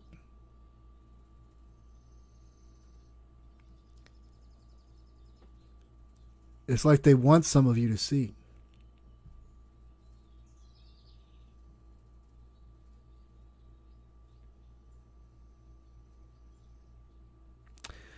Anyway, I gotta go. Hope you guys. I hope that's my prayer, is that people who came in, tuned in to watch. I know a lot of you watching right now are people that have been following this channel for a while, so this is not news to you. Then we've got the other mixture. I don't really know how many there are that watch, of people who wish to deceive and come against this and to do whatever they can to conceal it and hide it. And then there's the others that just still don't see it. Hopefully this helped. Hopefully this helped everyone. That would be my prayer. Each person in each camp. And with that, I'm going to tune out. Stay strong. Stay blessed. Stay close to Jesus Christ. He loves you and I do too. Have a good day.